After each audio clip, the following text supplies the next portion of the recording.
Good afternoon, ladies and gentlemen. Welcome into Hoopsville on a Monday show. It's a midday edition ahead of the championships weekend in Fort Wayne and Columbus. I'm Dave McHugh. Welcome to the program.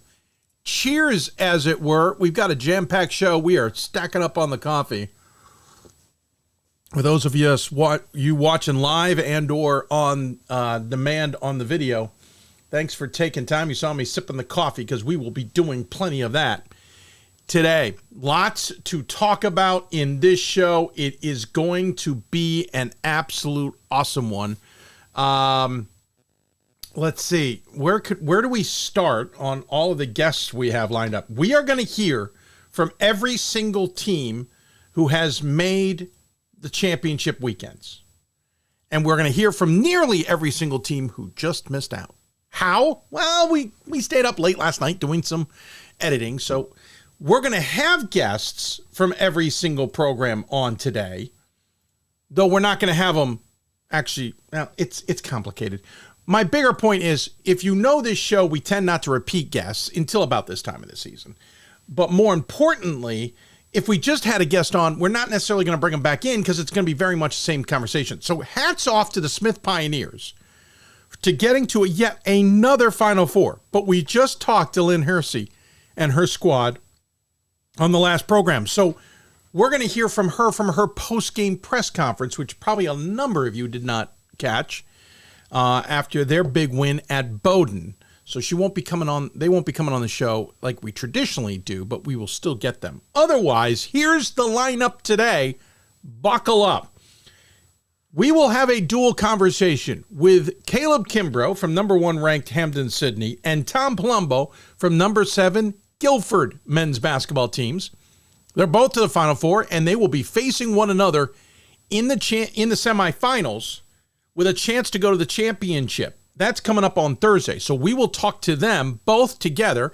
If you don't know, and if you've missed previous episodes where they've gotten together, like on Bob's Q Cast, Caleb Kimbrough played at Guilford under Tom Palombo. Now they're facing off. Now, that's not unusual, because they face off against each other all the time in conference play in the Old Dominion Athletic Conference.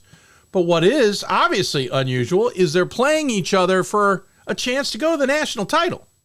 They played each other back on December 2nd. Guilford got the win 80-71. That's it.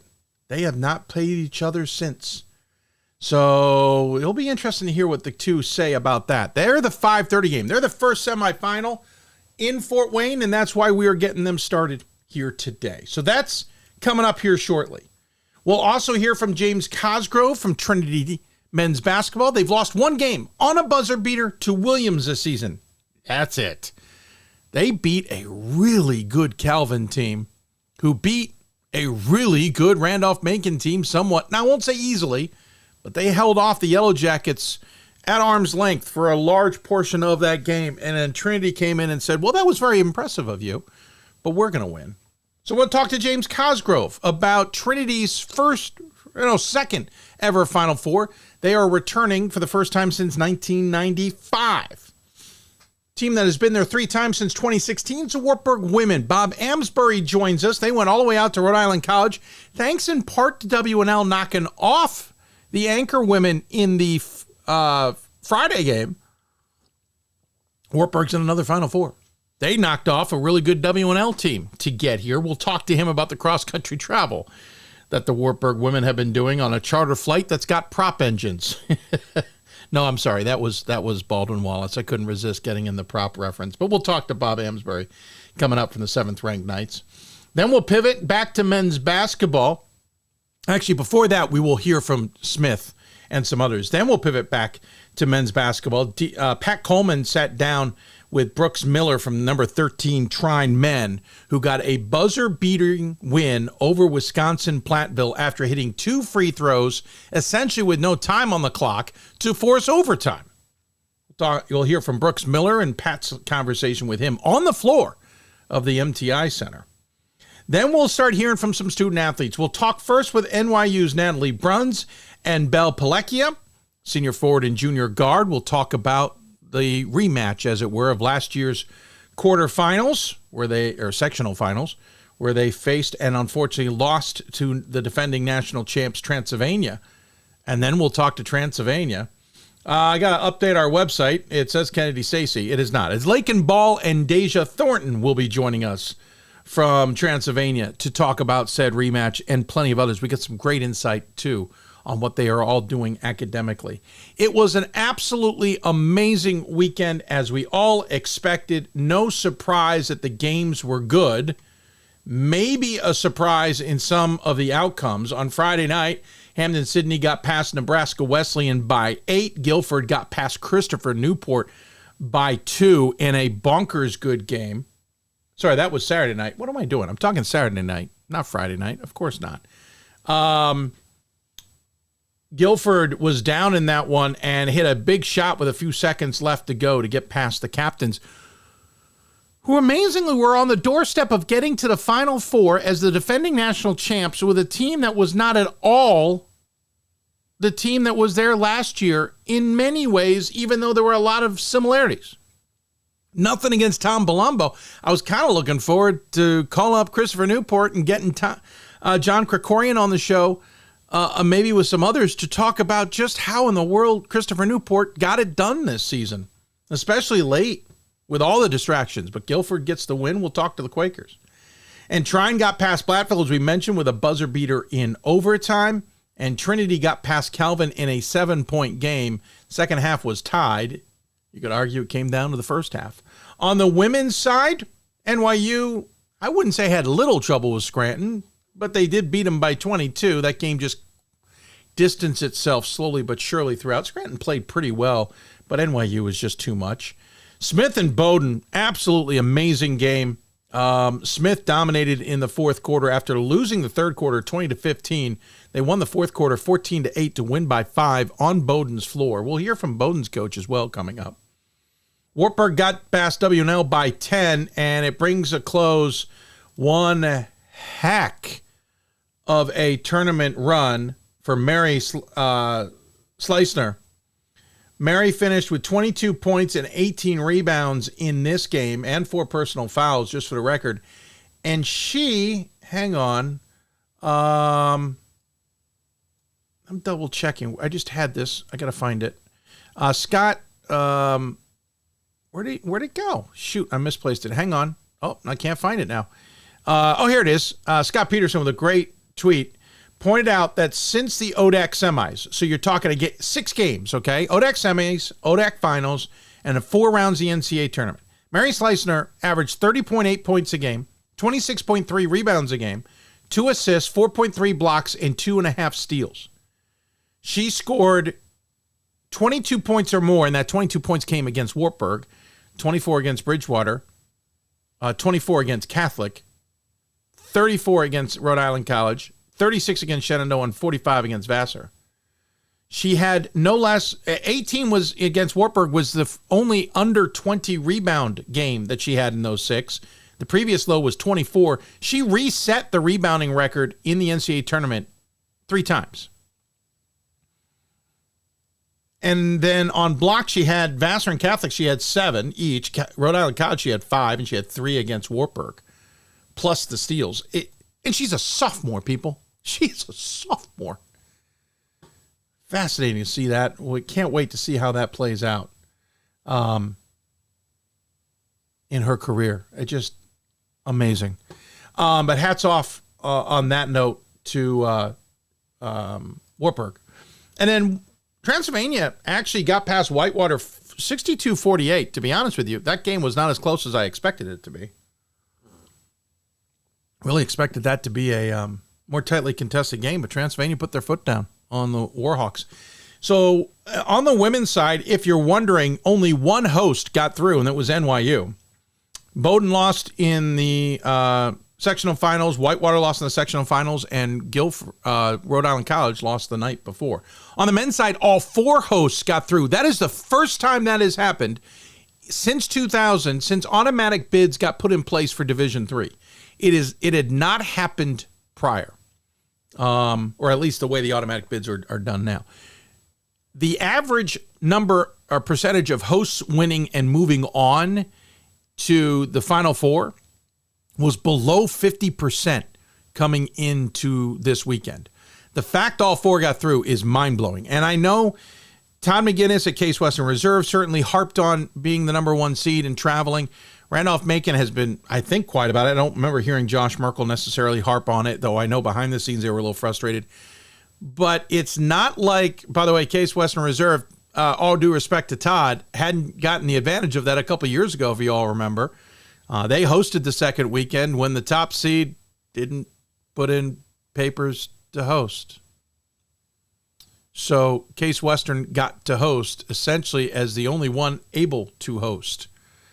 Two of those teams didn't put in to host, and the third one coming from Texas, the only way they would have hosted, I think they were the actual top seed, was if Case Western Reserve didn't put in paperwork. I got to go back and look at the bracket again, but this has worked both ways. And I know we've harped on it in the last couple of shows, and it's been harped on in social media and discussed about protecting top seeds and letting them host, and it's been discussed now at the championship committee level. I get all of that, but I think when we argue about it the way we argue about it, it's dumb. Let's argue about trying to find solutions for it. Let's not argue about it being a reason a team doesn't advance or a reason that we should be angry or whatever. This has been Division III's model for a number of years. It's been rather consistent. It's unfortunate, yes, but until this year, we had not seen four hosts get through. Amazingly, they did, and we got really good teams. So we could dive into that and figure out which way it happened 6 ways to Sunday, but there it is. Lots to get through, and we have lots of guests to get to. So we're going to take a break now and get rolling because we do want to talk to the mentor and the mentee. Now, depending on your perspective on that, and even one of their perspectives, depends on who's the mentor and who's the mentee. Caleb Kimbrough from Hampden-Sydney and Tom Palombo from Guilford will be joining us. A reminder, we are fundraising for the show. Our goal was $10,000. We're at $3,000.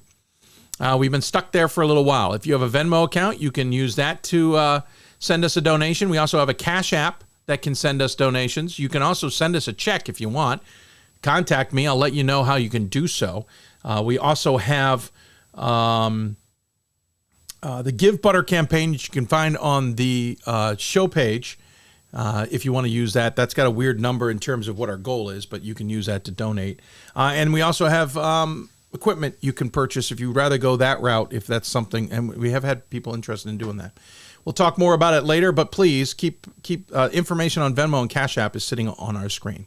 We'll take a break. When we come back, we will talk about the ODAC battle in the semifinals coming up in men's basketball on Thursday. You're listening to Hoopsville, presented by D3Hoops.com from the NABC studios. Thanks also to our friends at Sport Tours International. The National Association of Basketball Coaches is the nation's premier professional development and advocacy organization for basketball coaches at every level. The NABC strives to serve as the voice for coaches on national issues while advancing the core value of leadership, service, advocacy, no fraternizing. What are you two doing? You're not allowed to be chit-chatting and having fun and to become right now. a member. Visit NABC.com and follow the NABC on social media at NABC 1927. That's NABC.com or NABC 1927 on social media.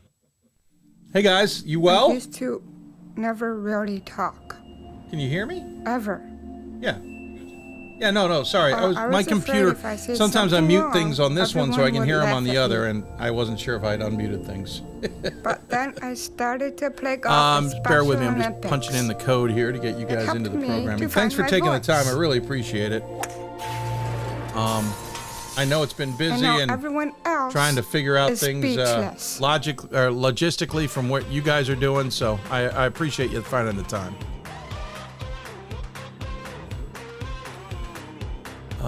Just sneaking you into you're going to get one more alert as I put you guys into the programming here. There we go. And one more.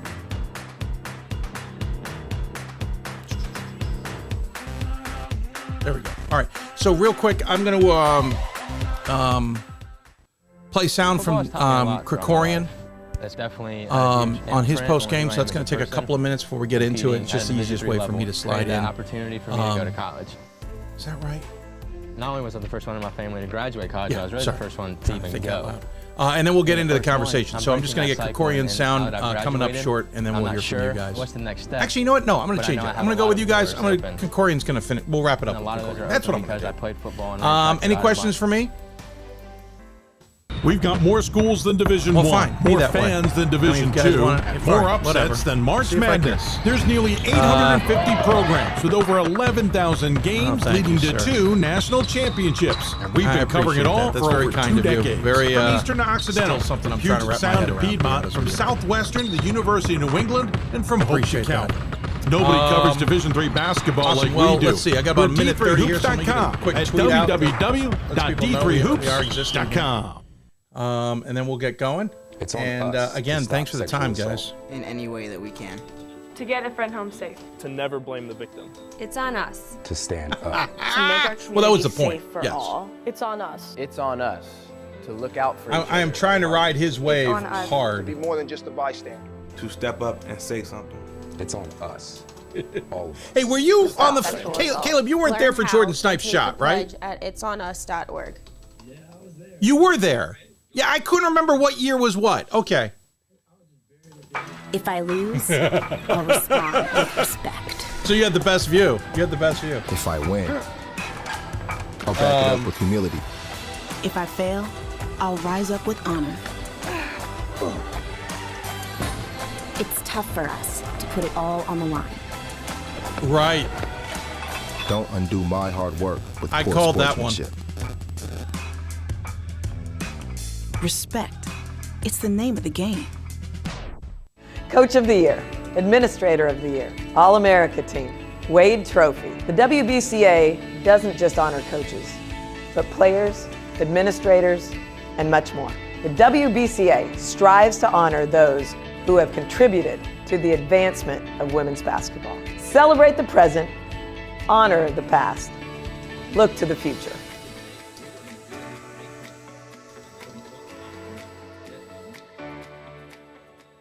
The National Association of Basketball Coaches is the nation's premier professional development and advocacy organization for basketball coaches at every level. The NABC strives to serve as the voice for coaches on national issues while advancing the core value of leadership, service, advocacy, education, and inclusion. To learn more about the NABC and to become a member, visit nabc.com and follow the NABC on social media at NABC1927. That's nabc.com or NABC1927 on social media. Welcome back to Hoopsville, everybody, as we continue, just getting started on this mega show on a Monday afternoon. Have to do a Monday afternoon show, unfortunately, because my Major League Baseball job has interfered a little bit earlier than normal, so we couldn't do an evening show. So a lot of these guests really making time and arrangements to be available for us, which I really appreciate, because they are busy getting ready for much more important things, and that's national semifinals.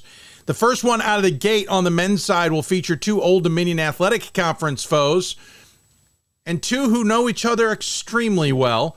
It is Guilford and Hampden-Sydney. Of course, Guilford, Tom Palombo's been the head coach for 20-some-odd years. I'm trying not to date him too much. Caleb Kimbrough's in his 5th season at Hampden-Sydney, once having played for Tom Palombo. It's a story that has certainly been discussed on many occasions, and they join us on the Hoopsville Hotline, as they have been facing off for 5 years, gentlemen. But this is arguably the biggest game in your brief history as coaches against one another. Gentlemen, first, thanks for joining us. And second, congratulations. This is an amazing accomplishment for both programs, Tom. Yeah, thanks, Dave. Appreciate you having us on. Yeah, and it's a big game. Look, this is Palombo's 3rd time here. So this is he's used to it by now. But this is a very big game. I agree. Thank you, Dave. Yeah, this is great. Yeah, the difference is I think the previous 2 times, all they had to do was drive over the mountains between Virginia and North Carolina to get into Salem. This time, Tom, I'm assuming it's a flight to get to Fort Wayne. There's no way you guys are driving that one over the West Virginia mountains, right? We're flying, yes, and it has been a bit more complicated than hopping in the bus for 2 hours to Salem. Yeah, it's been a bit more complicated than that, but we're working through it, trying to embrace it, trying to enjoy it. First class is tough to find those seats. I understand entirely. Yeah, trying to get everyone in less than 3 different flights has been the biggest part for us. Story of Division III in the NCAA tournament, that is for sure. Caleb, similar. I assume Sydney got that private jet. We missed right. We missed out on that. He got the private jet. Doesn't even have to go through check-in or anything like that. Just drive right to the tarmac in the bus.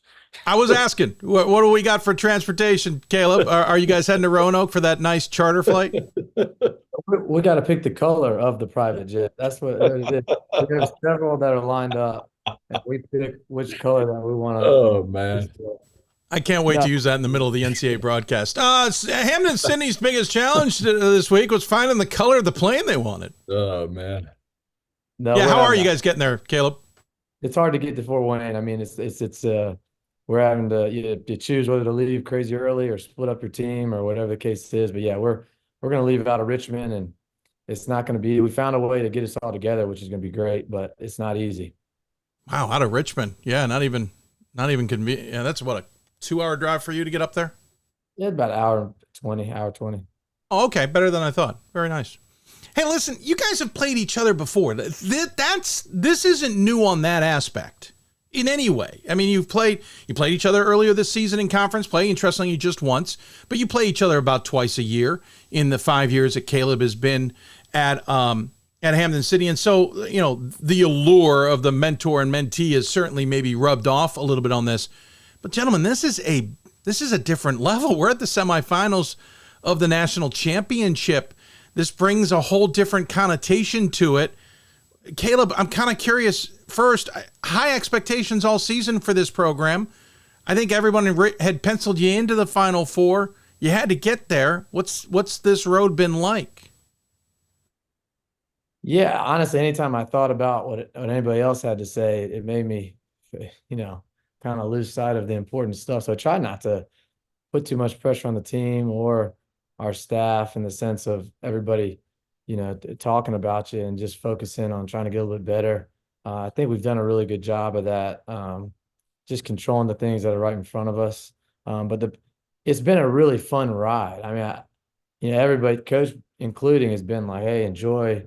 We have a good team, enjoy it and try to, be present with them. And I think we've tried to do that. Obviously, there's times we're locked in every season, trying to win the game that's in front of you. But it's been fun, just the community, the families and the players and the students getting behind you. It's the type of experience as a coach that you really want to provide to your team. It's what I got to experience at Guilford, I feel like. And I've always thought about wanting that for the team that I coach. So that's been very gratifying. Tom, from your perspective, maybe, I don't know where expectations were. I think a lot of us thought you were going to be a really good, squad this year. You got some huge wins, including Hampden-Sydney early in the season. Ryan Scott's tweeted out earlier today going, well, I had already thought Tom had a Final Four team last year and missed out on the tournament. So he doesn't seem surprised. But what were expectations going in, and have you exceeded? Have you met them? Where do you guys stand on those? Well, first of all, you listen to that guy talk, and you can tell why they're at the Final Four, right? I mean, just really proud of Caleb, how he carries himself, and really embracing this is really important, I think. So yeah, for us, I think there was a little bit, especially with Tyler and Julius, coming back for their grad year, a little bit of that upset that we didn't get a chance to play in the tournament last year when we felt like we had that. And it's not like we talked about it all the time, but I think you could feel that it was there, especially for them and some of the other guys too, but the guys in their last ride, that they didn't get a chance to go play because, we had a really good defensive team. We felt like we could do some things. And so it was really disappointing. So it's kind of driven them a little bit.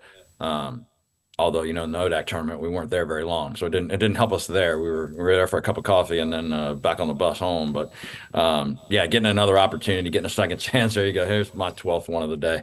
Getting another chance to go do that and play as well as we have.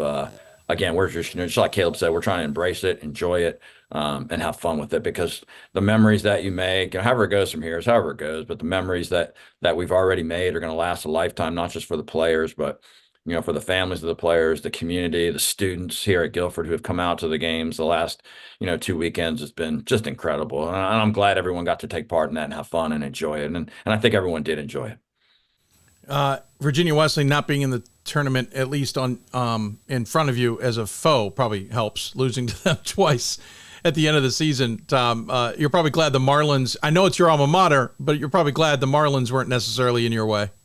Yeah, we don't like losing to anybody. So, but yeah, it is what it is. They beat us. They were better than we were on both those days. So you got to give them credit.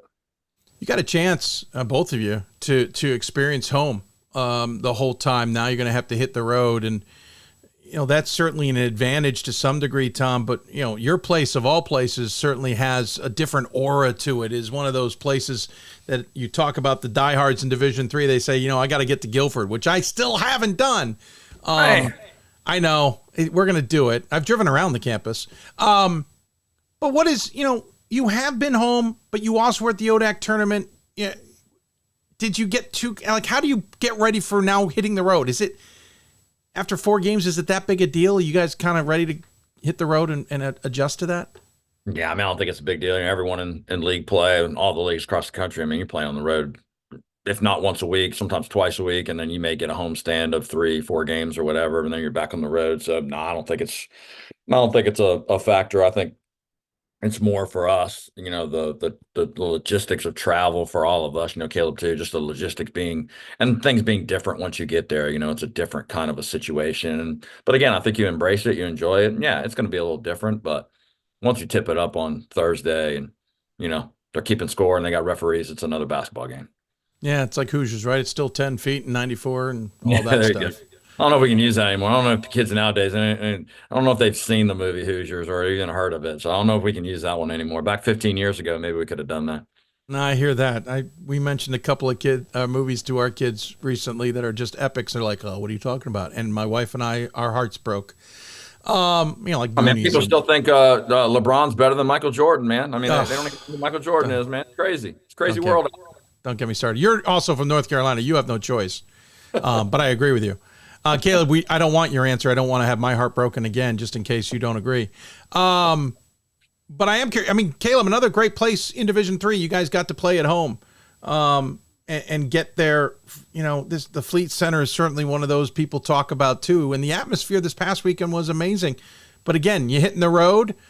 I assume the fandom will travel too.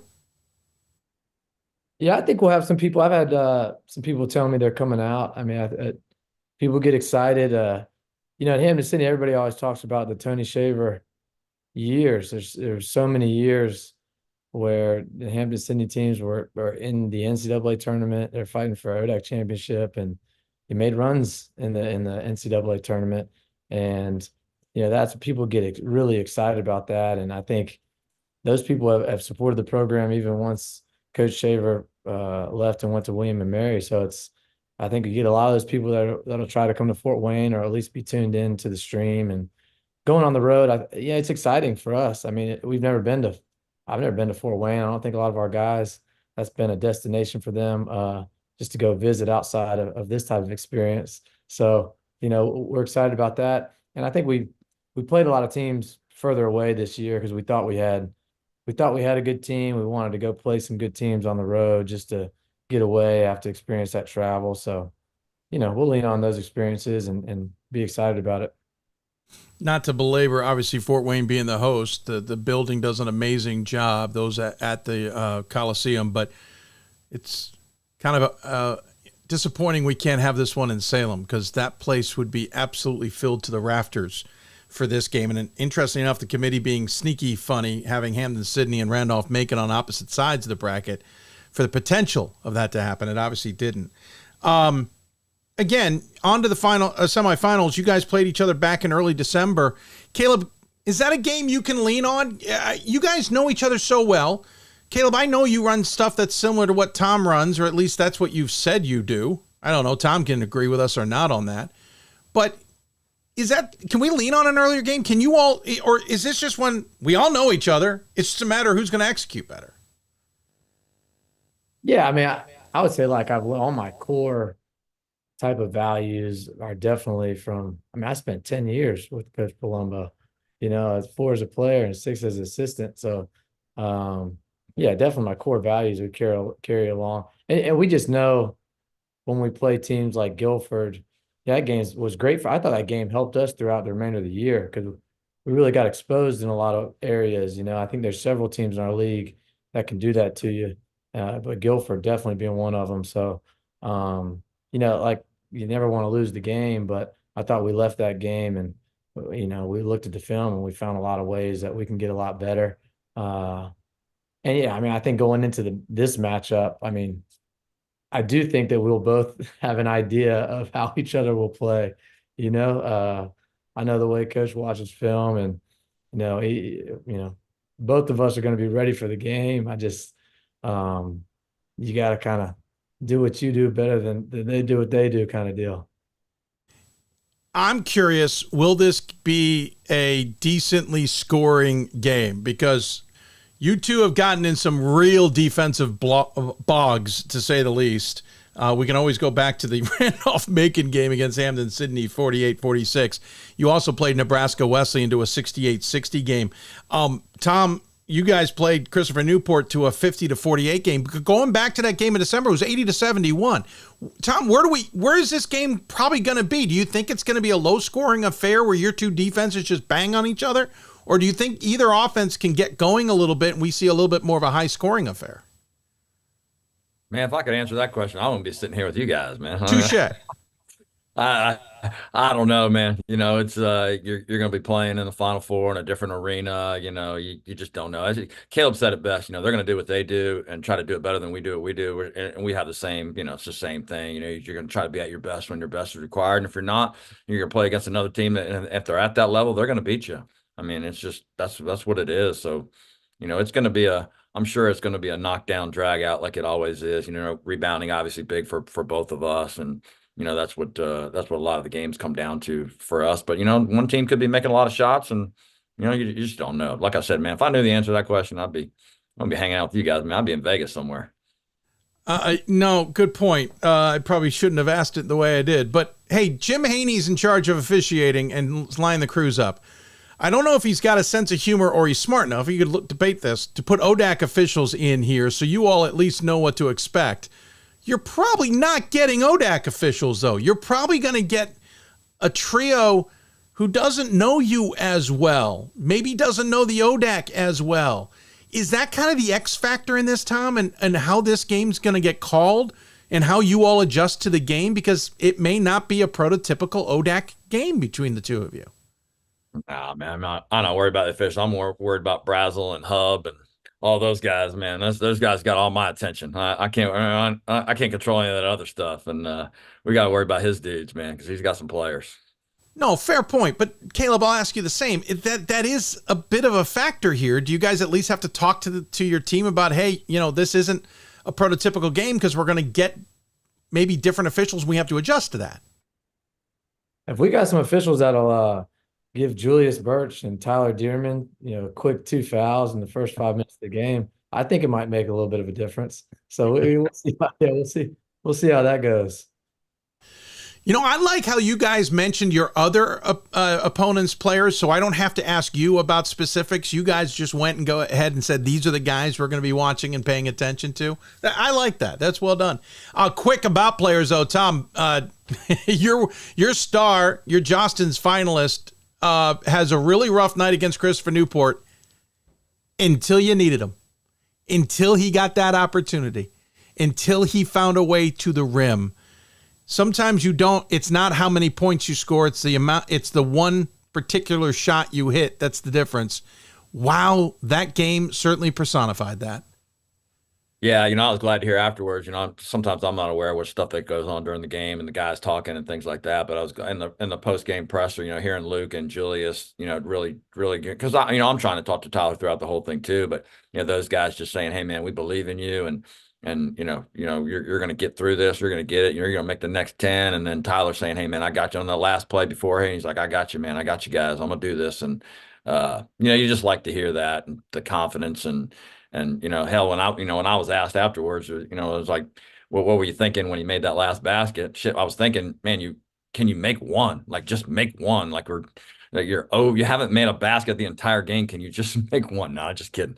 But no, I was happy for him. I was happy that he got that. No, it was, I was watching the play unfold and I couldn't believe he got the avenue. I was amazed it opened up, and it's no knock on Christopher Newport. I think it just happened to work out the way it did. Hey, Caleb, big difference in the game at Fort Wayne. We've checked from our years of being there. There's really good lighting. You're not playing at the Cave down in Greensboro. I'm just saying, will that probably play a factor in this one? I don't know. If we actually look at it, we might shoot better at the dark end of the gym. So we might ask them to turn the lights out in Fort Wayne. No, that was a funny joke there the first time around. But we'll see how it goes out there. You guys obviously have an amazing history. As you said, Caleb, you played for Coach for 4 years. You then were an assistant for him for 6 before moving on, and certainly doing amazing stuff yourself as a head coach. But listen, before we hit the air, we were reminiscing because unfortunately some of us are old enough to remember the great moments in Guilford history. The Jordan Snipes 90-foot bomb, which I'm still convinced if Ben Strong's not standing in his way, he doesn't get enough arc on that thing to even have a chance. And of course, the one I called at Virginia Wesleyan against Lincoln. I think it was Lincoln's final game in Division III. They're on to the Division II playoffs this year, appropriately enough, where Snipes hit one so hard I swore the backboard was shaking for another 10 minutes from about 35 some odd 40 feet. What's that history like, Caleb? That's your basis of all of this and the great of Guilford moments. What's it like to think about those things now as a coach going up against it? Yeah, I mean, those are experiences that my buddies from Guilford, we talk about all the time. When I used to coach back there and be a part of the alumni events and games, that story would just always come up.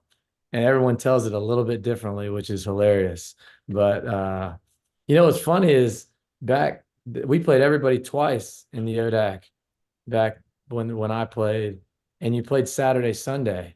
And if I remember correctly, our weekend trip, the top dog at the time was Virginia Wesleyan. They had won a national championship. And our weekend trip was Virginia Wesleyan on a Saturday at 2:00. And then I think it was Randolph-Macon on a Sunday, 1:00. Oh, and so this was Randolph-Macon, 1:00. The game goes, I think it was overtime, and there was like a foul called with it was ridiculous. The foul was called with 0.3 seconds. Adam Krovic, I remember because we played high school basketball against each other. He made the first shot, and then Mike Rhodes told him to miss the second one. And it was insane. It was insane. And then there was no smartphone. So you're on the bus on my phone, and everybody's phone started ringing at the same time. That's a vivid memory because all the families were telling you, man, you're number 9 on ESPN top 10. Oh wait, you're number 7, 5, 3, 1. Like you were they put you as like every other. Yeah, they did. It was amazing. And that was amazing. Yeah, that's a fun memory. Yeah, I still remember that shot vividly. Yeah, he happened to have a camera operator or the TV station right there to shoot it from Richmond and get it. He was in the perfect position too. Photographer knew what he was doing. Caleb, you were telling off air real quick a funny story about Jordan Snipes' shot in the round of 16 to get past Lincoln. Well, yeah, I mean, so we go into that game. I don't know if that was regulation or there's triple overtime game. It was triple overtime. He hit it at the end of regulation. Okay, end of regulation. So I just remember I couldn't guard their point guard. Our guy kept scoring on it every time. No one could. we get to the end of regulation. We're down 3. We come out timeout. We're gonna run the play. We're gonna run, and I'm supposed to launch a prayer. Plays run for me, and I shot the ball probably the least out of the entire team. So who knows why we did that? But great coaching. That's great coaching there. But then, as coach reminded me, like, I guess they called a timeout once they saw our alignment, and we switched the play up in the timeout for Jordan to be shooting the ball. And man, the guy hit. I mean, Jordan was a gamer. That dude he has some killer instinct in him. And it's like when the beginning of the game, if he hit one shot, you're just like, oh, this guy's going to score 30 He lived up points, to his name, man. Snipes. I mean, lived up to his name. Tom, talk to me about Caleb before we let you go. What he was like as a player and eventually as an assistant for you. Yeah, and I told this before, just the all-time best competitor, no matter what we were doing in practice. And it had such an effect on, our team and how we went about our business to have a guy every day to be as competitive as he was, just not even wanting to win like when we scrimmage, but wanting to win like a drill or dominate their opponent, or your teammate, but it's your opponent in the drill. And I think that effect throughout the team is why we were good. And obviously, he brought that as an assistant coach and now as the head coach, just the competitiveness, the will to be good, the want to win, the relentless pursuit of that excellence is, obviously you can see what kind of team he has and how they go about their business. And that's a reflection of him. Yeah, pretty impressive, Caleb. We'll dive in sometime when we have more time about bringing back the glory to Hampden-Sydney. Certainly impressive with what you have done. Tom, tip of the hat. I say this with all the love in the world, but I think removing the AD title has allowed you to get this program right back to where you've always wanted it. And I think it's absolutely amazing that you're able to get back to another Final Four. So tip of the hat to you for all of that. Gentlemen, before I let you go, though, we have the tradition on here. We always give the guests the final word. We'll go with seniority this time. Tom, we'll let you lead off. Your final thoughts before, to anybody maybe tuned in. Yeah, we're really excited about the opportunity to go to the Final Four and compete, and for you too. Congratulations on your award, and really what you've done to start all this for Division III basketball. I think it's I'm not a big social media guy. Caleb obviously will know more about it than I do, but just I think the presence on social media about Division III basketball now has gotten so much bigger, and that's due to you, man, and what you did when you had to do it by yourself, and you were the only one. So thank you. That's kind of you. Thank you, Tom. Appreciate that. Caleb, final thoughts. Yeah, I think I'll second what Coach said. Just thanking you first, and then I think we're really thankful to be in the position that we're in. And as much as I wish me and Coach were going against each other in the title game, this means one of us gets to move on to the title game. So it's going to be, I think, a really special moment for Hampden-Sydney and this program, and I think it'll be a really special moment for me and Coach Palombo, and I'm pretty excited about that. Are they putting you guys in the same hotel? I mean that seriously. Yeah, they are. No, yeah. I thought so, because they usually put each semifinal in the same hotel, so each hotel still has a title team. So that's awesome. Which one, if you don't mind asking? It's like the Hilton downtown or okay. Like I know where you guys are. Yep. Yeah. All right. Well, not right across the street from where I'll be. So looking forward to it. Guys, thank you very much. Spent more time than I said I would. You guys take care. Safe travels on however you're getting there. And we look forward to seeing you in Fort Wayne. And tip of the hat again. Can't wait for this one. You guys enjoy it as well, please. Thanks, Dave. All right. Thank you, Dave. Tom Palombo, Caleb Kimbrough joining us here on the Hoopsville Hotline. Great to chat with them. Fun to talk with them. We could do that for hours and still have more stories that we haven't told. We'll take a break. Or actually, now, before we take a break, quick sound from John Krikorian after they fell to what am I trying to say? Oh, yeah, fell to Guilford. That's who I'm trying to say. In the round of 8, Krikorian looks back on that game and much more. What I told those guys is if it doesn't hurt as much as it does right now for these guys, then they wouldn't have invested as much as they did. And, I couldn't be more prouder of our team. Each and every individual in that locker room, they gave us everything that they had, and it was on full display today against a much older, more experienced Guilford squad at home in an incredible environment. And I have nothing but utmost respect for Coach Palombo. I've known him for years. Coach Parker is certainly on my staff. Just a phenomenal game, team and program in Guilford. And we knew it was going to be a knockdown, drag out type of affair. And, we wanted to be in there and have a chance at the end. And that's exactly what these guys did. And, the ball bounces in strange ways, and you can't explain it all the time. And kudos to Tyler for making a big shot at the end there. But it doesn't change anything for us. Couldn't be more proud of these guys and how they represent Christopher Newport basketball. These guys got big time heart. The environment here was Final Four like. It was a tight ball game between two defensive-minded teams. Can you relate that intensity because you've been to a Final Four and it was like how about what tonight brought out? It was great. We saw it last night a little bit. We stuck around for the second game, so we knew what it was going to be. But fortunately, these guys have been in that position quite a bit. Even just this year, even our young guys, who I thought tonight played not like freshmen. And I think a lot of that was our early season schedule. We go to Hampden-Sydney and it's a packed house. We went to Marietta the next weekend and it's a packed house. We had to win our conference championship on the road in Mary, Washington in a hostile environment. Last weekend at Widener, packed house. I mean, people have been rooting and cheering against us for quite some time. And tonight was a great environment. I mean, I thought they were respectfully energetic, and I think our guys really enjoy and thrive in that type of environment, and they did today as well.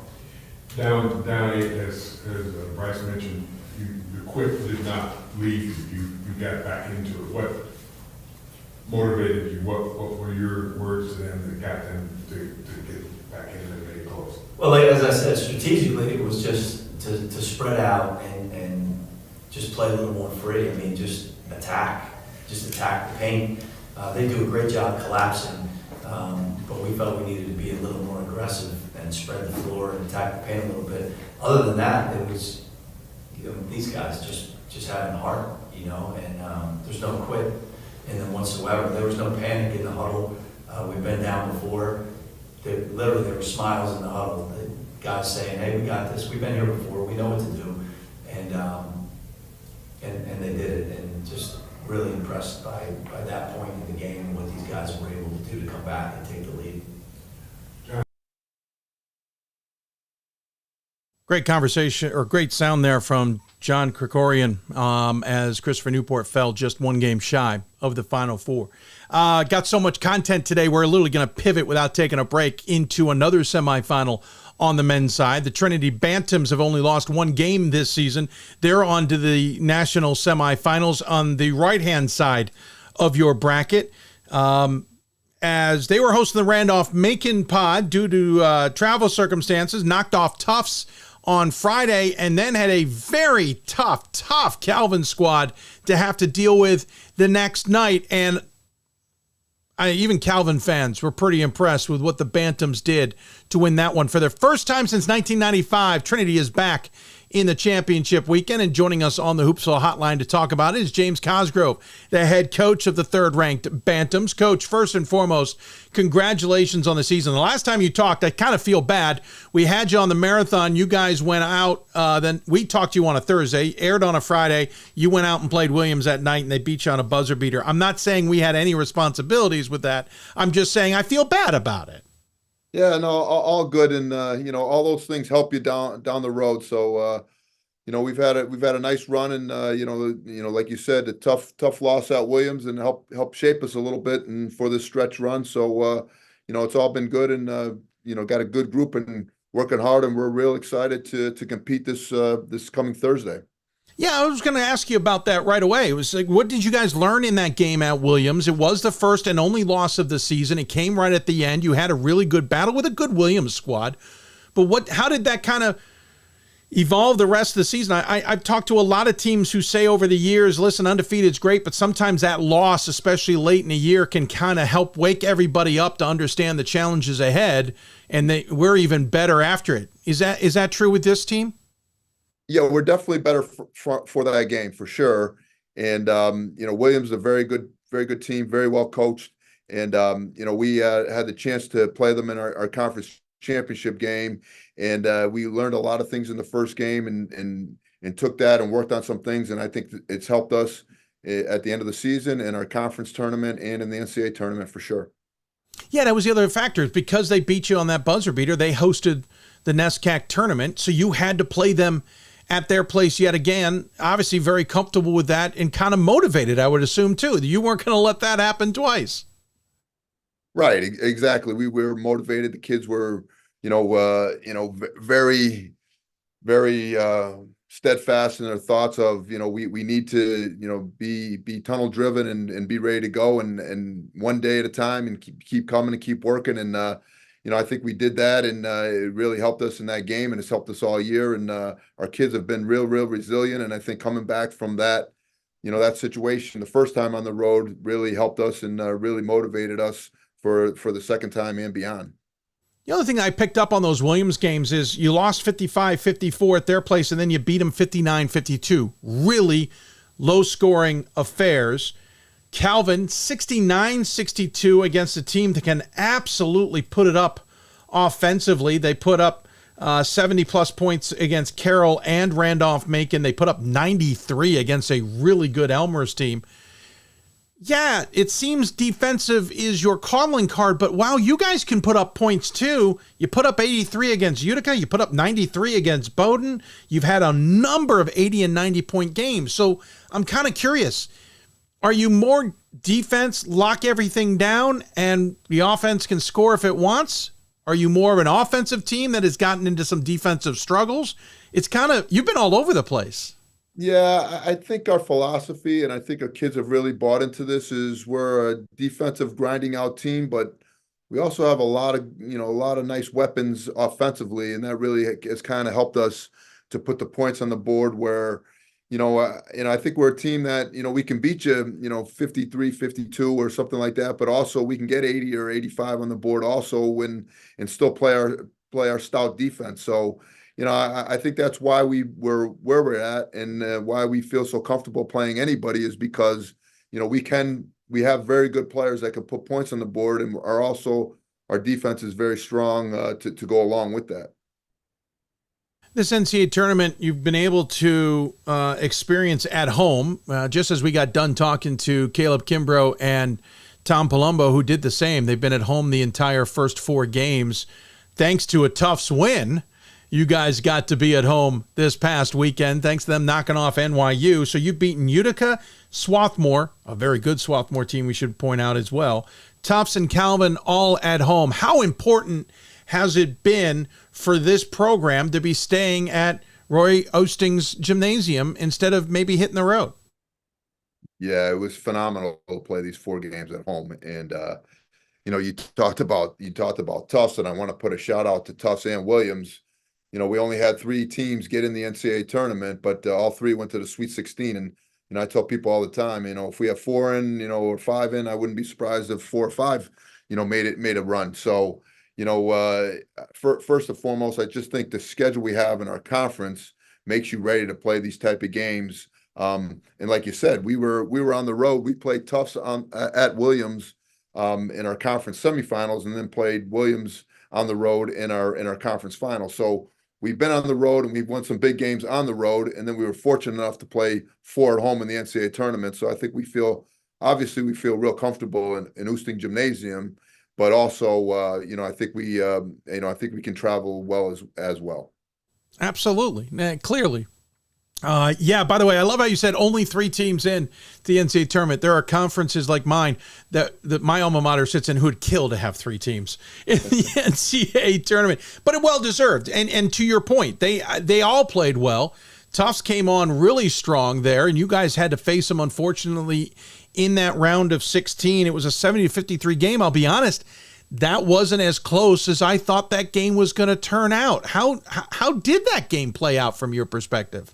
No, it was close. It was a 2-point game until like the last 5 or 6 minutes, and then we kind of went on a run. Yeah, and they're very, very well coached, very good team. So that was a tough game for us, and we've been fortunate where we've played some really, really tough teams and had a battle to get through them, and we've done a nice job of it. But believe me, like you said, Swarthmore was very, very good. Tufts was terrific, and Calvin was very good. They're a tough team. They're very well coached, very good defensively. So that was a tough game for us, and it was another one where we were up big in the second half. We were up 14 or 16, and then they cut it, and they were very tough, and just kept coming, and we had to stave them off to win that game. So we've been fortunate to be at home with those games and to play well against some very, very good teams. I'm fascinated with how you guys defended Calvin, because I think we'll hear from Bill Saul after we chat here from his post game. They've got Overway, who's an incredible talent both inside and out, and Randolph-Macon. Listen, I'm not smart enough as a coach to say how they did or didn't attack him, but I was surprised they didn't seem to throw a lot of double teams at him. They seemed to kind of want to let him not have his way, but they didn't have what felt like a solution. Did you feel like you had a solution? Well, fortunately for us, we got to watch that game. So right. And we said after we won our game, I said, Calvin might beat us, but the big guy's not going to beat us by himself. So we're gonna do what we need to do to take him out of the game and make other guys who maybe hadn't had great games the night before, or great game the night before, have to step up and really do things to beat us. And I think that that mindset our guys really bought into and really did a great job of. And they had some other guys that stepped up and made some big plays for them. But I just felt that if we took the big guy out, we were going to have a good opportunity to win the game for sure. Amazingly, he didn't hit a field goal. He was 0 for 5, including 0 for 2 from deep. He got his 3 points on 3 of 4 shooting from the free throw line. He had 11 rebounds. 10 of them were defensive. So he had 1 offensive board. You held him to 3 points. He had 6 assists. He certainly knows his role. You also shut down Egakezi, who had 6 points on 2 of 6 shooting with 8 rebounds and 5 assists. Yes, Owen Venato had 21 points, but James, I don't think I've seen a game all season where Calvin has had Overway and Egakezi absolutely shut down and held down like that in any way. That's an amazing job. Well, we put our best defender on help I get it. Egakezi. Egakezi, thank you. We put our best defender, Dana Smith, on him, who was the defensive player of the year in our league, and we feel he can shut down anyone. So he did a nice job on him, and then we kind of threw some things at the big kid that kind of took him out of his rhythm. So like we said, those 2 guys, aren't going to beat us, make some other guys, and they did step up. Some guys did step up, but I thought we did a nice job of taking their 2 top players out of what they needed to do. Yeah, no, tip of the hat. Very, very impressive. For the second time this year, I will be in an arena where Trinity and Trine are in attendance. I'm kidding. That's not exactly how it's happening at all. I'm making this up. But it's interesting. You do now have a team in Trine that I believe the programs have never faced each other. They're somewhat close to it. I thought I read 40 miles from Fort Wayne to get there. So they're certainly familiar. It's kind of the Wabash effect from a couple of years ago. They certainly will have fans in attendance. NESCAC teams, in all fairness, don't travel well. But, man, Trinity has this affinity. I'm already hearing from some fans. I've got Gordon Mann's losing his mind, by the way, behind the scenes. The fact that the Bantams are in the Final Four, he doesn't know how to handle it. And I'm being respectful. He's admitted he just doesn't know how to absorb this since it's not happened since 95. I got Adam Skaggs emailing me saying, hey, I'm showing up this weekend. I have a feeling you all might travel a little bit. This is really, your season has kind of woken up the faithful. Yeah, you could say that. And we had so many alums at the games this past 2 weekends, and I think the Trinity Bantam fans are real excited about it, and I think we are going to have a good crowd. Obviously it's probably more of an away game because Trine is right there, so they're going to have a big crowd, but I think you're going to hear a lot of Bants in the stands cheering us on, so we're excited about that for sure. Every time you're winning or about to win, we get a slow-walking rooster put into the middle of our Slack channel from Gordon. He is riding this hard, Coach. Tell him we love it. We love it. If you're in the title game, he and Ryan may swap places from Columbus to Fort Wayne. I love it. I love it. We'll see. I don't think He doesn't want to get there for the semis. I think he's got too much nervous energy to be there for the semis. What do you know about Trine? I know it's early hit, but what do you know about Trine? How do you think you match up? What do you think you can take advantage of without obviously understanding giving away the X's and O's? And I know you got to get to practice, but what do you think this matchup looks like? Yeah, honestly, we're just starting to dig in a little bit the last couple of days, and they're very good team. I think they're similar to us, where they have some good athletes, they have some good shooters, they play some tough defense. So I think it's they're in Calvin's league, so that's kind of a little bit nice for us, so we can watch them against Calvin that we know a little bit now. So we can see what they do against them and how Calvin plays them and how they play Calvin and whatnot. So I think they're a tough team, very well coached team, and they have the two guards that can score it, and they got the shooter that can score it. So we're definitely going to have our hands full, and we're excited to be there, and we're going to be ready to have a great day Thursday. Yeah, you guys had the 7 o'clock game. I'm sorry, the 8 o'clock game. The second one of the semifinals, Hampden-Sydney and Guilford. Will get things rolling first. Quickly, we talked about your team last time you were on, but just give us a sense of the guys who have kind of gotten you to this point.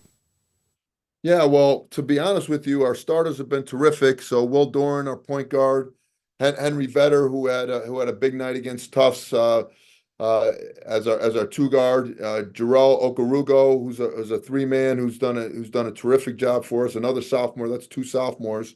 And then, Dana Smith is our 5th-year senior, who's Defensive Player of the Year in our league. And then Ben Callahan Gold, our leading scorer. And Ben and Henry have been our leading scorers in first-team All-Conference in the NESCAC. But, I think our true identity is our depth. We put a second group in that's been terrific. Drew Lazar, Sean McCarchick, Trevor McDonald, Jared Berry, Sean Aquebo, and then we brought in a freshman the other day, Tristan Davis, who hadn't been playing a lot, and he came in and gave us great minutes and did a great job against the big guy at Calvin. So I think our depth is as good as anybody, and I think that's what kind of has propelled us to where we are now for sure. Coach, appreciate the time. I know you got to get on to other things. Congratulations. Absolutely incredible accomplishment for this program. Tip of the hat. I really appreciate what you guys have accomplished, and looking forward to seeing you in Fort Wayne. As always, though, we give the guests the final word. Any final thoughts you want to share with those who may be tuned in today?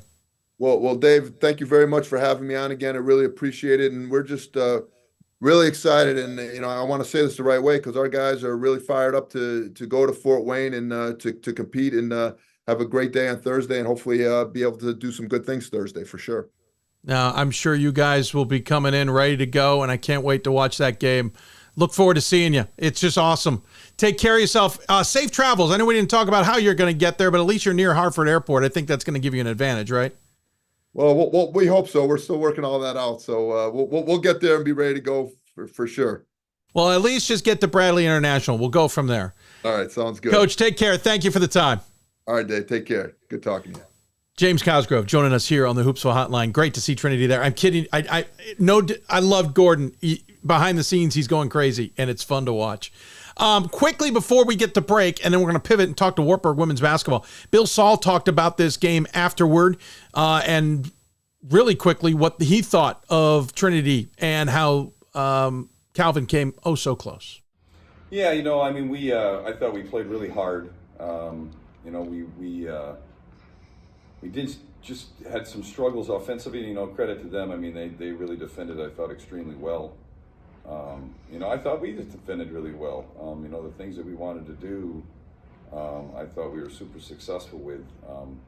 Just couldn't get over the hump on our side. 16 turnovers, way too many. I thought they did a great job on Jay of really containing him inside. They were very physical, and I don't know how well we responded. A tough game. It always is. That one hurts, right? Certainly hurts because the season's over. And I think what a special group of guys. This was a team that was just joyful to coach. We did some amazing things this year. You look at that senior class, You know, those guys, what a ride, right? I mean, you know, one Elite 8 finish, one Sweet 16 finish, 2 league championships, you know, back-to-back triple 20-win seasons. And, you know, I think they did an amazing job of turning this program around and getting us back into the national stage where, you know, we belong. And, you know, hopefully, you know, we can take some of these experiences and build on them as we move forward. Sorry, the audio was a little low for those of you watching live. If you listen to the podcast, we've adjusted on demand. Sorry, the volume a little low on that too. But interesting perspective, I thought, from Bill Saul on that one. And great to get these post-game press conferences to get that reaction from many. We're jamming so much in. We're kind of going fast and furious and pivoting already. We're going to take a break. When we come back, we're going to talk women's basketball. The Knights of Wartburg are in the third Final Four since 2016. Bob Amsberry will join us to talk about that and what it was like to play up at Rhode Island College in a game against another team from another location. Place might have been a little bit empty, other than they're faithful. We'll talk to him about that and the upcoming Final Four, and if he's relaxed about it this year. You're watching Hoopsville, presented by D3Hoops.com from the NABC studios. Thanks in part to our friends at Sport Tours International. And those of you who donated to the program, I thank you for helping present this show as well. For the love of the game. But for those of us who are Division III student athletes, it's more than that. A lot more. Sure, the game is important. But as we work so hard to build both mind and body, it's more about team. That is why NCAA Division III teamed up with Special Olympics, and in giving the gift of sport to those for whom it seemed an impossible dream, we are working to make this a better world. Help us keep that dream alive. You can make a difference. We are the coaches of women's basketball. We are leaders and teachers, dreamers and winners. We are professionals who conduct ourselves ethically and with integrity. We place the education, safety, and well-being of the athletes we coach above all else, and teach them the fundamental values they need to succeed in life. We are coaches united for the good of our game and those who play it. We are the WBCA.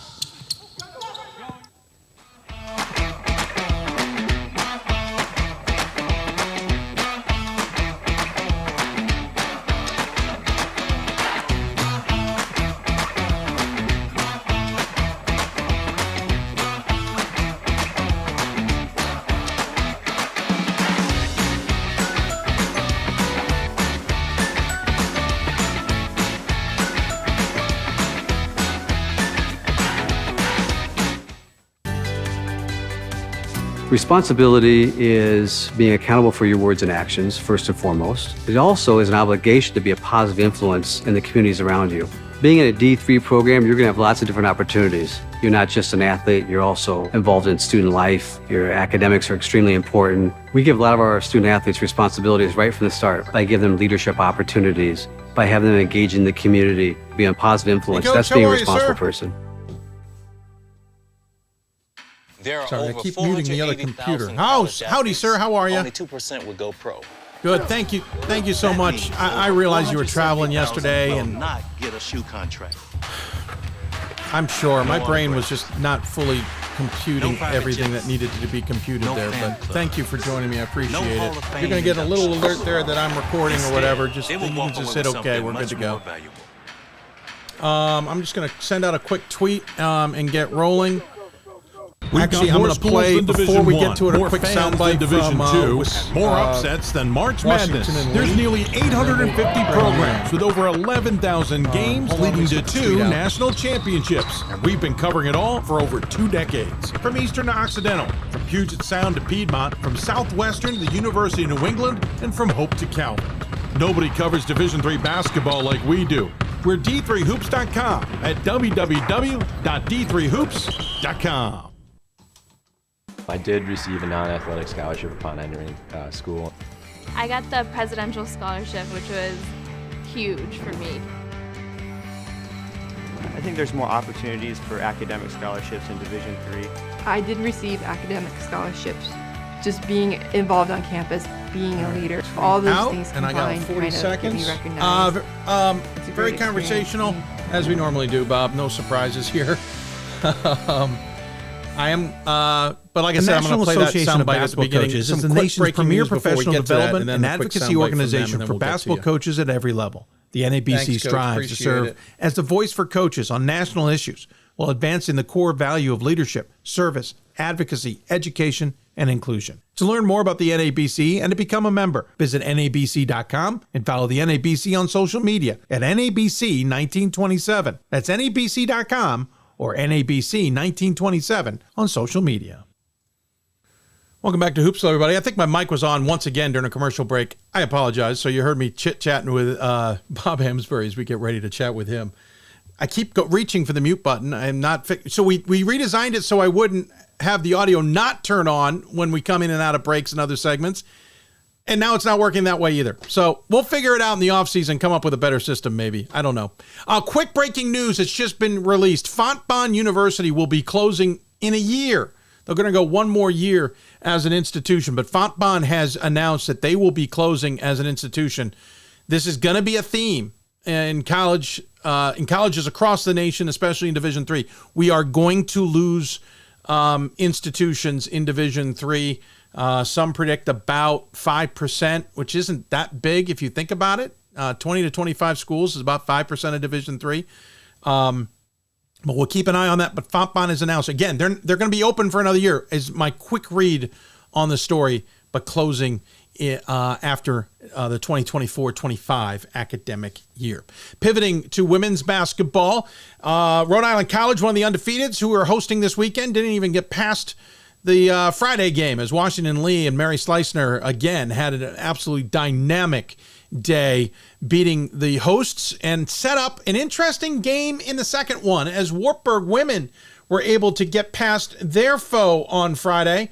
What I found interesting was I thought Wartburg getting past Bates was pretty darn remarkable. They beat them by one with a strong fourth quarter. Before we get to Wartburg, let's hear from Washington and Lee's head coach about falling just short on what was an incredible run in the NCAA tournament. Yeah, I mean, I think we were trying to get the mentality of having a little bit more composure so we could see the floor, spread the floor, and go inside out, which we started to do when we made that run, cut the lead to 3, cut the lead to 5, and our shooters started getting going a little bit. I think we maybe could have made some more changes, but I have a lot of faith in my team and being able to play through things. And, I thought we started to get some things going, but every time we made a run, Wartburg had a response, and they came up with some big shots. You're going to talk about that. You guys chose. I mean, we were just trying to play in small increments, and, we were down at the half by 12, and it's like, let's cut it to single digits. Once we get to 9, 8, let's get it to 5. All right, let's see if we can get to a one-possession game and just kind of scrap and try to, go one possession at a time, outwork them for rebounds. And, I couldn't be more proud of how the team fought and scraped to get us back in the game. Good to hear from Coach on that, and unfortunately falling short, but they bring back a lot of weapons next year, including Mary Slicener. We'll see how the Generals learn from this experience and getting past Wartburg in the round of 8. And joining us on the Hoopsville Hotline to talk about that is the head coach of the Knights of Wartburg. I think, Coach, have you finally settled in? Or are you still unpacking from the trip out to Rhode Island and back? Still unpacking, actually. It's going to be a short turnaround for us to head out to Columbus, but we wouldn't rather be doing anything else. So fair. By the way, I know Baldwin Wallace took a little prop jet out to Bowdoin. I think that's where they went. Geez, I'm losing track here. How did you guys get out to Providence? We had the same way. We had a charter from Waterloo, which is about 20-minute drive from us. Direct flight. It was great on the way out, and then had the same thing on the way back. So, but when you do that, it's kind of the timing is when they can get the plane there. So we spent the day in Rhode Island yesterday and flew out late afternoon, got home about 8:30, 9 o'clock last night. but it's better than the alternative. We're about 3 hours from Minneapolis major airport, so it would have been a bus and then probably a connection, and would have been a long day anyway. So we actually holed up out there in a mall and sent the girls with dad's credit cards, probably. Yeah. And, there's some debt coming out of this weekend. Yeah, the staff sat in Buffalo Wild Wings and got some work done. So it actually worked pretty well. Coach, you had a chance in Rhode Island to get to like a nice seafood restaurant or something. I don't know if there's illegal seafood around, but you went to Buffalo Wild Wings? We didn't eat, so we just fair. sat there and holed up for the afternoon. We actually had great food out there. So I just got a text message saying you've been banned from Buffalo Wild Wings for not eating. Yeah, I was going to say, great eats out there, right? I mean, you're in the land of Atlantic seafood and lobster and clams and you name it. Must have been awesome. It was awesome. And it's been fun. We're getting to know the Northeast. We went to Boston last year and played at Tufts, and then they sent us to Rhode Island. So it's been fun to learn about other parts of the country. I looked up at the banners and saw all those teams in Rhode Island's conference that, none of that really. I heard all those teams, but I didn't know anything about any of them. So it was just kind of fun to be like, oh yeah, they're in the same conference. They're state schools. It was, I'm learning a lot in my Little East, 27th year of being a head coach. So yeah. I hear you. Little East Conference is a fascinating one for sure. And next year, maybe they'll send you to Maine so you can get more New England. Or if you want, we can make arrangements to send you to the Philadelphia region. Maybe we got options. Listen, as long as we're in the thing, I don't care where we go. But would love to play in our home Levick Arena. It's a great place. So, well, interestingly enough, racking up the frequent flyer miles as a result, and the hotel miles. How will you guys get to Columbus? Well, we had choices. We're outside of 500 miles. But as we looked at flights, it was going to be at least 2 hours to an airport, 2 hours before the flight leaves, connection flights. It's going to be actually a shorter time for us to get on a bus than it would be to get on a plane. So we're going to drive. And I think last time we went to Capitol in 2016 to the Final Four, we drove, and I think that's the better way to go for us. So we're going to be able to get off the bus, not worry about security, spread out. I think it's a better option. So. Interesting. Yeah. No, it gives you a little bit more flexibility, certainly. For sure. Yep. We'll pass each other maybe. No, you'll probably be there already. I'll be driving to Fort Wayne. Maybe I've got two choices. One option puts me through Columbus. I'm debating whether to take that one or not. Hey, let's talk about, it's been a while since we had you on the show this season. It feels weird. Feels like yesterday, but technically it's been a while. Team has obviously been playing tremendous. You guys got through conference play. Survived it, as it were. That was a tough ARC this season. You finished 2 games over Loris, who certainly was your nemesis, and Coe had a really good season. You lost to Whitman way back when. You lost to Wash U at the turn of the new year, and since then have been rolling absolutely along with some close ones. Loris took you to overtime, 59-57. You guys got the win, and in the conference tournament, you beat them 57-51. Not in overtime. What has pre-NCAA tournament been like for you all? What have you learned from it? What's the experience been, et cetera? It's been, I think we're in this position because of everything we've been through with the group that we have over the last 4 years. It's this group as freshmen was COVID year. And so that was a really hard year. We do have one super senior in Macy Harris. So she was part of an NCAA team her freshman year. And we got beat by Whitman in the second round. And so that kind of came full circle on us to play them again. But, her experience, she was the only player that we had that had hosted an NCAA tournament game.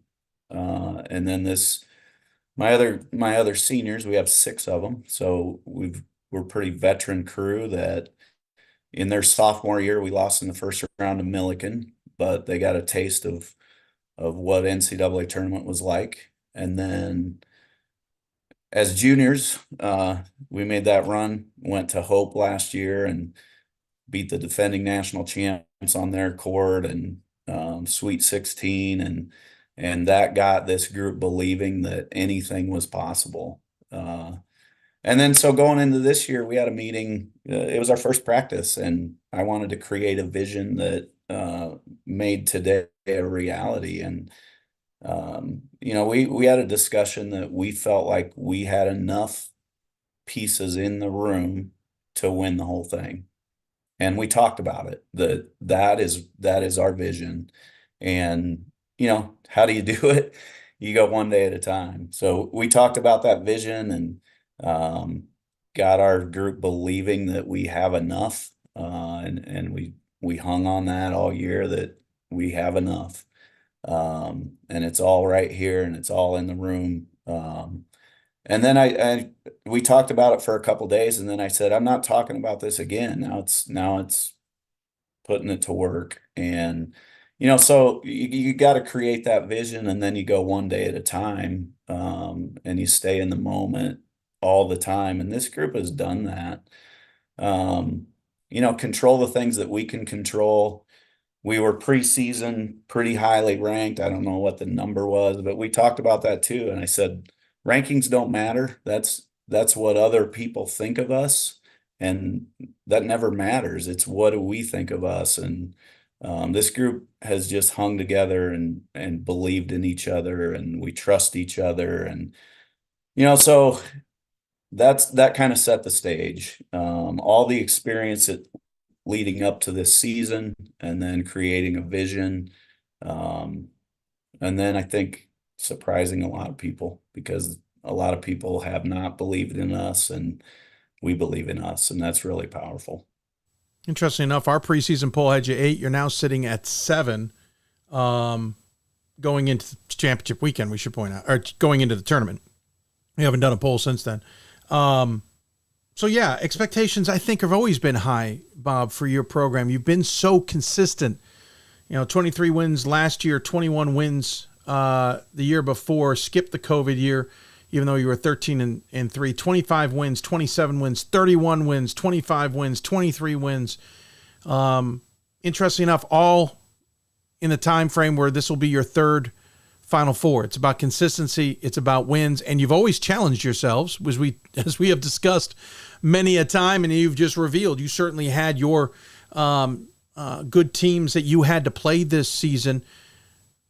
How has it evolved then since 2016, and how you all approach things, and what this season's been like as a result?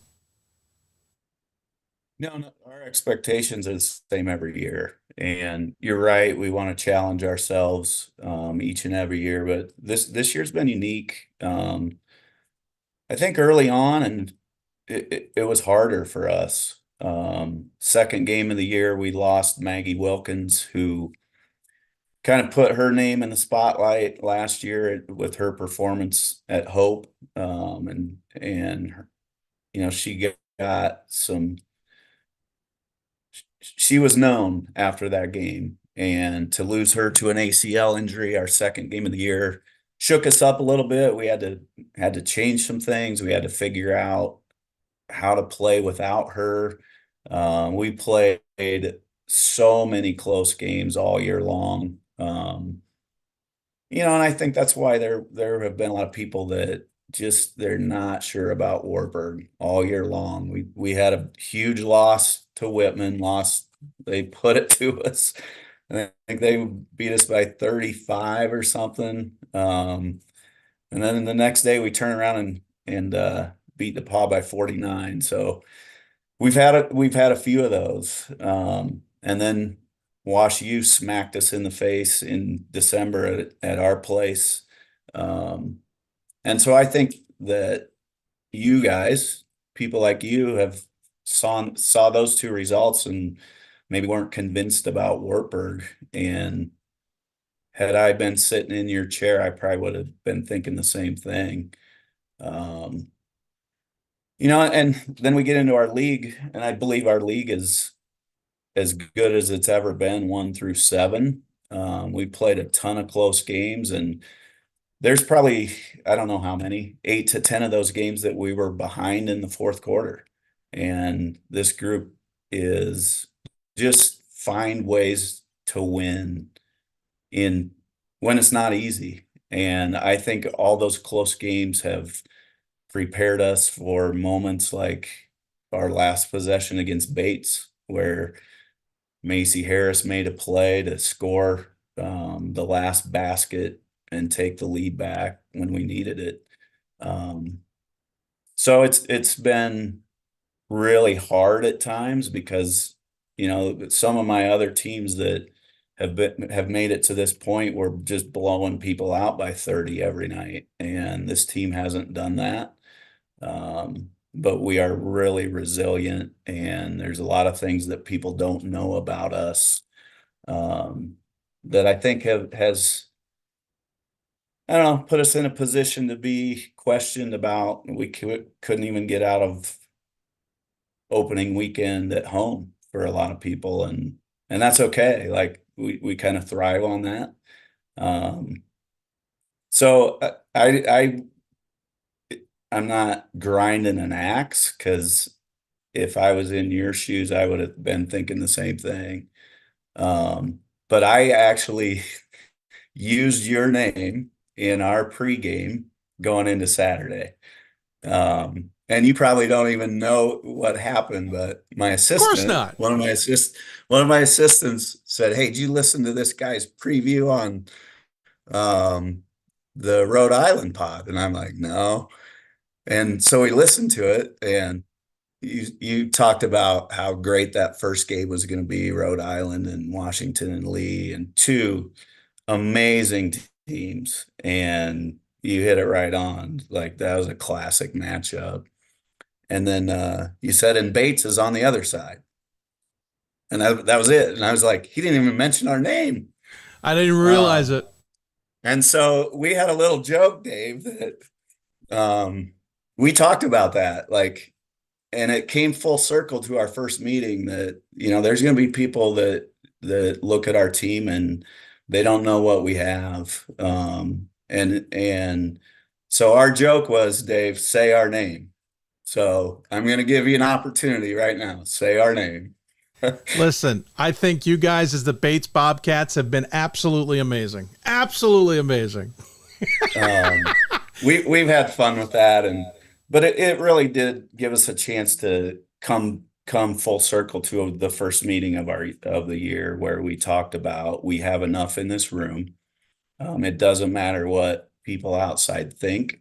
We have things that are immeasurable. You look at our numbers. If I looked at our numbers from an outsider, I'd be like, yeah, something about Wartburg that they don't have enough. And what we do have that people don't really know about is, more than any team I've ever had, is a trust in each other and I've been coaching at this level over 30 years. I've never seen a team that trusts each other to the level that this team does. And there was a tweet out there about, after our win at Bates, somebody put out there, "Oh man, Coach Amsberry drew up a perfect play and they executed it to perfection, and Macy Harris made a great play," which she did. And I responded to that thing that I didn't draw that thing up. That Coach Little, who has all our baseline and sideline out of bounds, he's our OB coordinator, offense and defense. And he, in that discussion in the timeout, all I said to our team is, we've been doing this all year. And then he started talking to me about, hey, we got to run this. And I said, take the clipboard. And that was my trust in him. And he drew that thing up to perfection. And that's just kind of a microcosm of our team and how we do it, that there's a deep trust in each other that we're going to get this thing done, and everybody's got a role, and just play your role to the best of your ability, and we're going to be in really good shape. You had more ammo than just me for not realizing I didn't say Wartburg, because I promise you in my head I did. I guess I just didn't regurgitate it out of my damn mouth that moment. I was definitely enamored with W&L and what they could potentially do, and I want to talk about that game in a moment. But listen, I mean, even on the NCAA bracket show, I mentioned and warned you all that Wisconsin Lutheran was going to be a tough matchup, and then you had Illinois Wesleyan on the other side with Concordia Moorhead. I think I think legitimately you guys had a tough home pod in that opening weekend. I'm very impressed you got through that, and I'm impressed you beat Bates. I thought Bates, especially with Delario inside, and that's the thing here is you played two teams this weekend who had huge inside presence. Both of them sophomores, by the way. And Delario, who's been doing amazing things for Bates, and we all know her history. Her mom, Adrian Scheibels, who's now an associate AD at the school, so she's got pedigree. And then you get Mary Slicener on the other side against W&L, who has absolutely been ripping the record book apart and doing it as one of the nicest ladies you could ever probably meet off the court. I'm fascinated how you guys got through the weekend and what you did to face off against two such dominating forces who had other options and outside shooters too, because we heard Clancy talking about the fact that their outside shooters got going eventually at one point in the third quarter against you guys. But how did you tackle two huge inside presence in those back-to-back games? Yeah. Well, you're right. All those teams we've played along the way are really, really good. And, I think one thing that also makes us special is we know we're vulnerable and we don't take anything for granted. Going into the Bates game, Delario she's really, really good. And, she walked by us the day before. Sometimes kids are listed at 6'3", and sometimes they're not 6'3". And I was like, she's 6'3" for sure. National Association of Basketball Coaches is the nation's premier. But our defense is built to help each other. Like, we don't have we're not built to guard one-on-one. It's just not the way we're built. So we have to have a team defense that is able to help where we can. We switched a lot of 1 through 5, and we had guards on her at times that fronted, and good ball pressure and good help on the backside. And I just thought we did an amazing job handling her presence inside. The other thing that I need to mention is our coaching staff, our assistant coaches. I don't think, and this isn't disrespecting anyone, I don't think there's a better assistant coaching staff in the country. These guys, Kelly Jacobs is the best defensive mind I've ever been around. And then Justin Little, as I mentioned, drew up that last play. That's kind of his deal. And, to put that game plan together to handle them and hold them to 50 whatever points it was, I just thought was an amazing effort. But you can't play our defense without the deep trust that I mentioned earlier. And, and again, we're rolling out a bunch of seniors that have been through stuff together, that have been doing it for a while, that have been in big moments their whole careers. And that's an advantage. So, and then, day 2, holy cow, Mary she is a unique player at our level. And, I don't know what she had that first night, 30 and 30, right? She was a 30-30 club. Last time I heard that, it was Jose Canseco and Mark McGuire with the Oakland A's, right? The 30-30 club. She had 30-30 in a game, and just a dynamic, super talented player. But I I think what a lot of people don't realize is the guards around her. I mean, they've got guards that shoot it from 28 feet. And that combination, I told our girls going in, I said, this team can beat any team in the country because of that inside presence that can just take over a game. And then those kids that stretch the floor. So we did a great job on Mary. She's unreal talent. And I think she had 13 points until the last 3 minutes of the game. We did a fabulous job on her, but our perimeter defense was outstanding. And Sarah Faber, I watched the film at 4 a.m. because I couldn't sleep, obviously. But Sarah was fabulous on number 20. Just made her work for everything. And so just that combination, I thought we were great.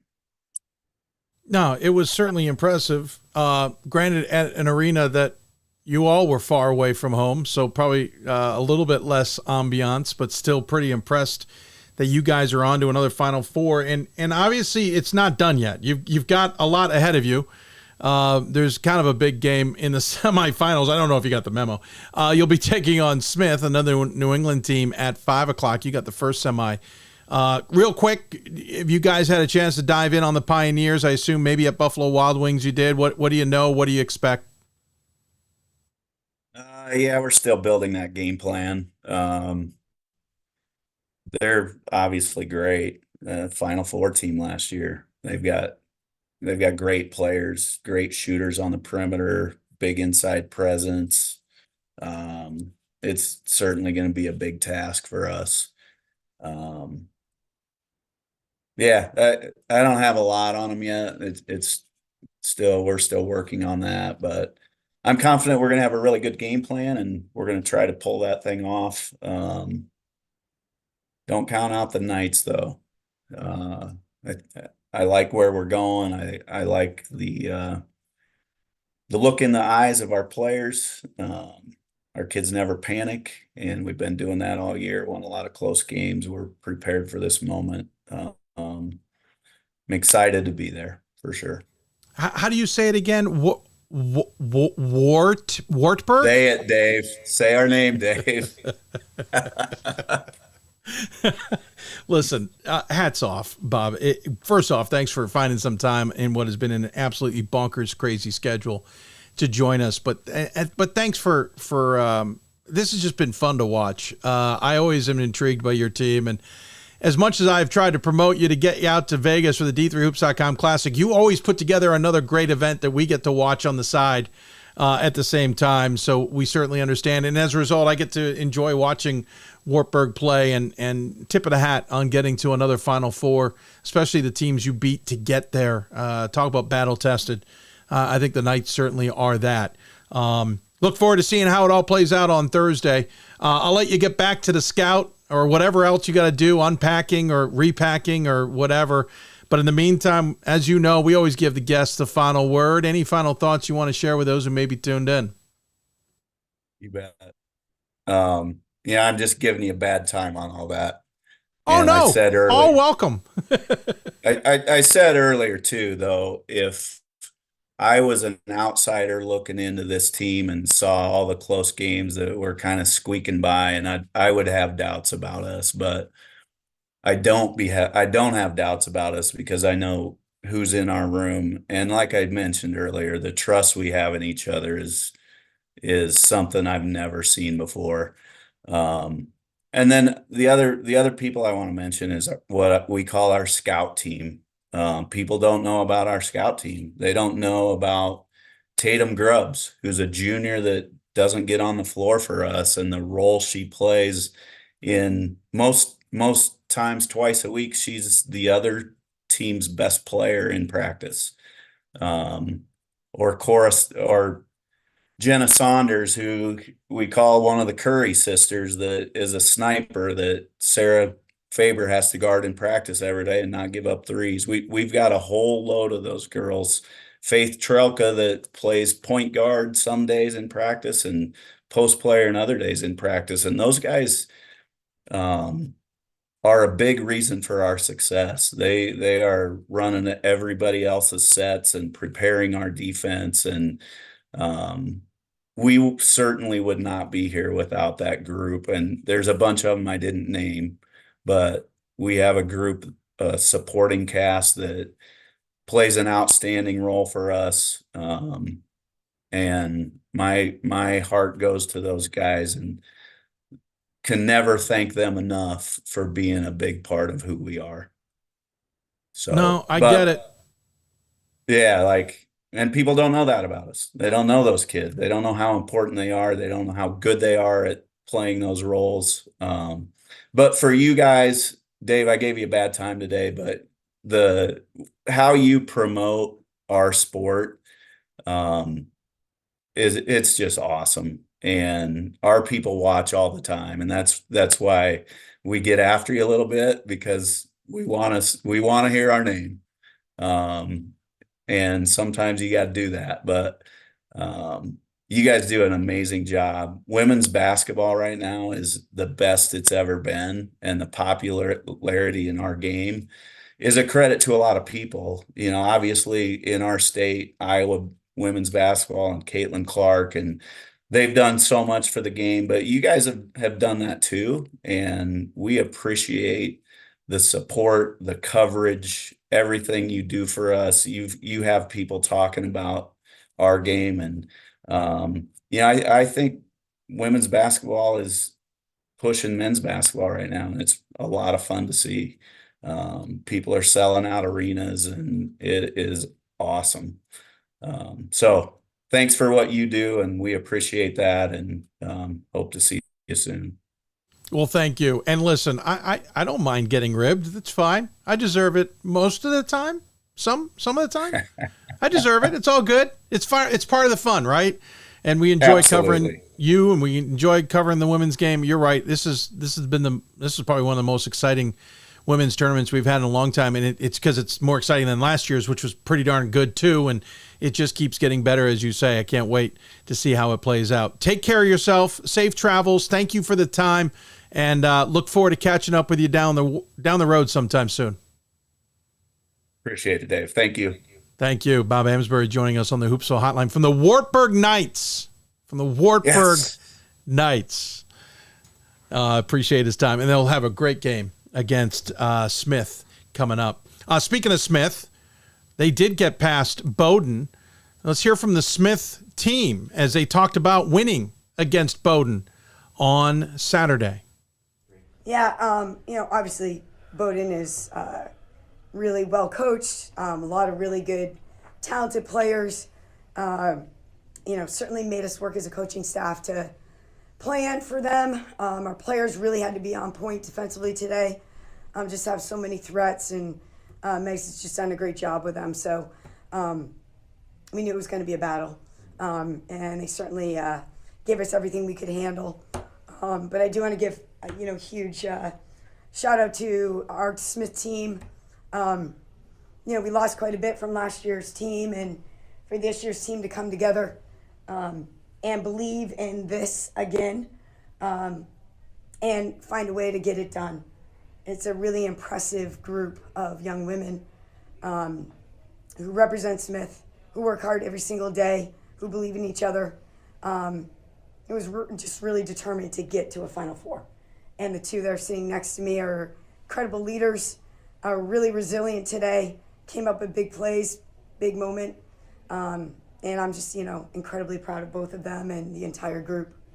I think, we knew some of the matchups we wanted to exploit, and we were going to get ourselves in the sets and get those actions that we wanted to get. So I think I was able to get kind of hot early, and then both teams went into a cold spell. So it was just about, keep shooting. The shots are going to fall.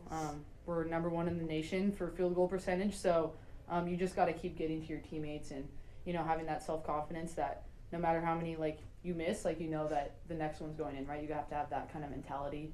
So I think, during those cold spells, we, upped our defense, right? So we weren't making anything, and then it was okay, since we're not scoring, we're not going to let them score, right? So I think, we just kept our head up, kept working on both ends of the floor, and then they started falling. Sophia, sort of take us through what this exciting sort of bonus chapter in your collegiate career has been like, and what it means for you to get back to the Final Four. Yeah, it's crazy. I just told Coach I'm super grateful for the opportunity. Coming into a program like this where there's great people, number one, there's a great culture, and there's people surrounding us. The support has been crazy. I want to thank our fans, our families, friends, everyone for coming out up to Maine. It's a 3.5-hour drive, and it's really incredible to be a part of something so big. To have tickets at our home sell out in 3 minutes, it's like incredible, and for me, a dream come true, and super proud of this group, super thankful to be here. Yeah, and then Coach, we'll just wrap it up with you, just sort of obviously the accomplishment of making another Final Four with this program, capping off another sensational year. So just general thoughts, how are you, where your head's at right now? Yeah. I mean, it's enjoy it tonight, and just be surrounded by such special people, and life's filled with a lot of moments where are difficult and hard, and tonight's a night to celebrate each other and celebrate this accomplishment with this amazing group. And I think for us it will be we've been there before, and I think that's going to hold a lot of weight in terms of how we transition from this moment to the moments that are coming up. So I have a lot of confidence in our ability to, be prepared as we head into the Final Four, and also be able to have some time to celebrate and enjoy this one, and just take it in. That was Coach and her team for Smith, who got past the Polar Bears of Bowdoin. They'll take on Wartburg in that semifinal number 1 at 5 o'clock at the at Capitol in Columbus. Bowdoin's head coach reacted to the loss afterward as well and talked a bit about Ruffner and that Smith team and what they did so well to knock off the host Bowdoin, but then talked about her senior class, who's done so many amazing things at Bowdoin as well. That first quarter, really the first half in general, I felt like both teams were a little bit tight. We're two very good offensive teams, and I don't know if you've ever seen us miss that many shots combined. I thought, I'll speak for us. I thought our players, did a really good job getting to open looks, and sometimes they just don't fall. And you could see a little bit of that in the third quarter. We shot the ball, 57%, 50% from three. We were, it was the same shots. We were just shooting it a little bit better. And so, I told the women in the locker room, only one team gets to end the season the happiest they could be. But I'm incredibly proud of our group. Smith, obviously, Ruffner had a great game. Talk a little bit about what she was able to do effectively in today's game. I think Jessie Ruffner might be the best player in the country right now. I mean, I just think her ability to get to her spots is really incredible. And she's got a great combination of speed and strength. And I think the thing that I enjoy watching her the most is she's so tough. She will break you down even if it takes her 3 combo moves. And man, she rebounds better than any guard I think I've ever seen. So she's a really incredible player. We knew she was going to be tough to handle, and when you have a senior like that who's trying to get back to a Final Four, that's going to be a dangerous matchup, and I thought she played really, really well. And then just to sort of wrap it up, talk a little bit about what this season has meant to you and to the program and your seniors, essentially, that have been here for the last 5 years. I think I'm so proud of this team. I think we talked a lot all season long about how nobody outside of our locker room expected us to be doing the things that we were doing. And it was cool because we started, we lost our 4th game of the season, whatever it was. And I have a group that is incredibly tough, and they want to be challenged. They want to be pushed. They want to win championships. And a year ago, we didn't even advance out of the quarterfinals of the NESCAC. And, to win that NESCAC championship, to make it to the Elite Eight, This is a program that is defined by excellence. And so the fact that only 4 other teams have done this, is it 4? 4 other teams have done what they achieved, and there's been some really good players on those teams. I think it speaks to the work ethic and the passion that they have. And we wouldn't be anywhere close to this without the leadership of our 3 seniors. Jai and Megan and Jess are 3 of just the absolute best people. And I told them in the locker room, the only thing that might be more fun than being a Bowdoin women's basketball player is being a Bowdoin women's basketball alum. And there's a lot less running involved. So I know they're gonna do fantastic things in life. And I feel so fortunate to have had the opportunity to coach them.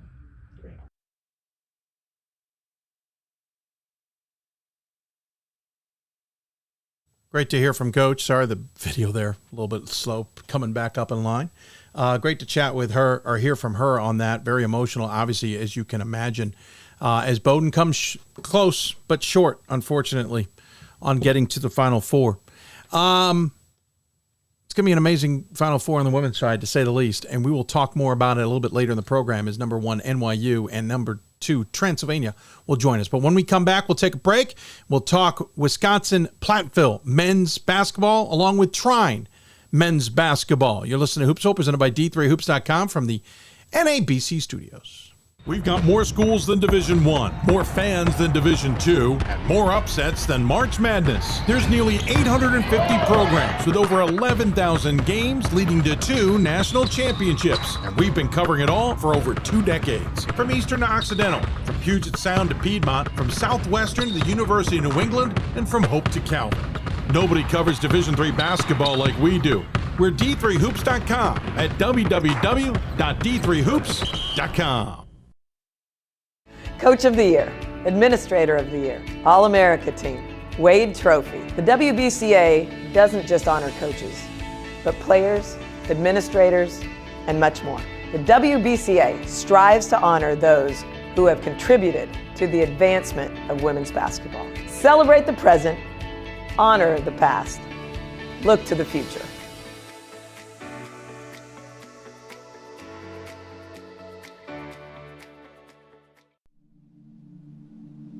I used to never really talk. Ever. I was scared and shy. It was hard to look at people's faces. I was afraid if I said something wrong, everyone would laugh at me. But then I started to play golf with Special Olympics.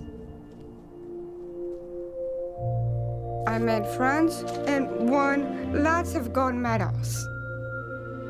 But I learned more than just playing golf. Special Olympics helped me to find my voice.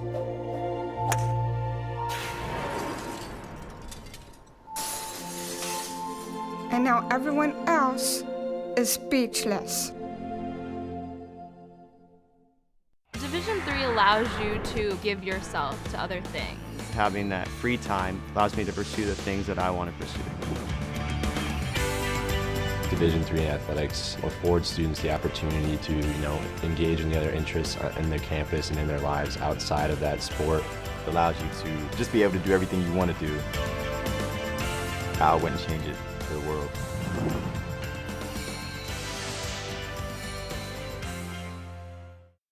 Welcome back to Hoopsville, everybody, as we continue on this Mega Monday show. Midday show due to some schedule conflicts. I'm really impressed that we've got as much content as we do today. I want to thank all of those coaches and sports information departments helping us out, get this all put together. One of the ways to get it done is when your colleagues head out to a Final Four, or a sectional site where games will be played for bids to the Final Four, and are able to put together some content to give us a true sense of what happened and how it played out.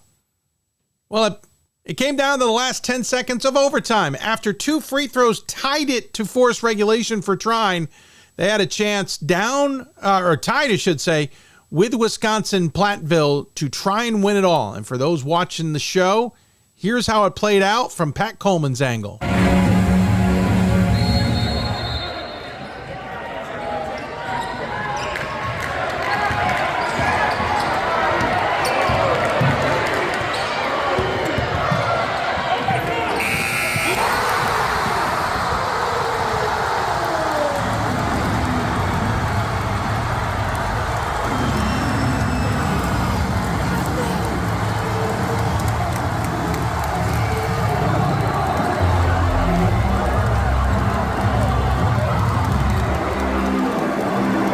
It was a really incredible moment. Watch the final shot once again. And what I really loved, there was somebody near Pat who you can hear say, oh my God, as they realized the shot might do it right at the release point. An incredible atmosphere at Trine as they are into their first ever Final Four after getting their first ever NCAA tournament victory this season. And Pat Coleman sat down with Brooks Miller to talk all about it after MTI Center calmed down a little bit. Thanks a lot, Dave. I'm Pat Coleman here for Hoopsville, and I'm here with Brooks Miller, the head coach of the Trine Thunder, victorious on Saturday night and go into the Final Four 88-86. A buzzer beater in overtime against UW-Platteville. First of all, Coach, congratulations. What an amazing game. Yeah, thanks. We have so much respect for Platteville and their ability to make plays, and watching them throughout the tournament with some of their different games, there's just such a different team today than they were back when we played them in December, and we knew that. We talked last night about how do we gain the mental advantage back, because they have that. They got a great coaching staff. They got one of the best players in the country who didn't maybe play his best game against us last time, so we knew he was going to be hungry, and Logan got going early, but incredible playmaking. Our guys, we finally picked up the rebounding in the second half, made some huge, got the ball out to go in transition, and Cortez making a shot that's going to go down forever. It did go down, and it will go down forever in Trine history. I heard you talking to the guys about, Cortez and Drew Moore in the post-game news conference about, as that ball is hanging in the air, it's like this is the difference between, do you come back to campus as the team that went to the Final Four, or do you come back to campus years later as the team that was this close? Yeah, we talked about today after shoot-around. I said, man, we're playing for one thing, really, in my opinion, is that there's two questions they're going to ask you every time you come back to Trine, or somebody that you're associated with here at Trine when you meet them down the road. The question's either going to be, boy, it would have been really great to see you guys in the Final Four that year, or, man, it was awesome that you guys got to play in the Final Four when it was in Fort Wayne. Right. So that was really what we were talking about tonight, leaving a legacy and understanding that this was a great opportunity for us, and to be able to be here at home and do it in front of our friends and family was awesome. Big engaged fan base obviously here, not just tonight, not just last night, but throughout the season. Talk about what it's like to be, this is like the hot spot for Division III basketball, first off, in the Midwest. Secondly, where you are the big thing in a smaller community where the community really comes out and pays attention. We have great support. Our community is a big part of our program and our team and our university as a whole. Our leadership under Dr. Brooks when I first got here, who just retired last year, and Dr. Shannon, who's now taken over, we do everything we can to engage the university in our success. We're one of the fastest growing private schools in the country.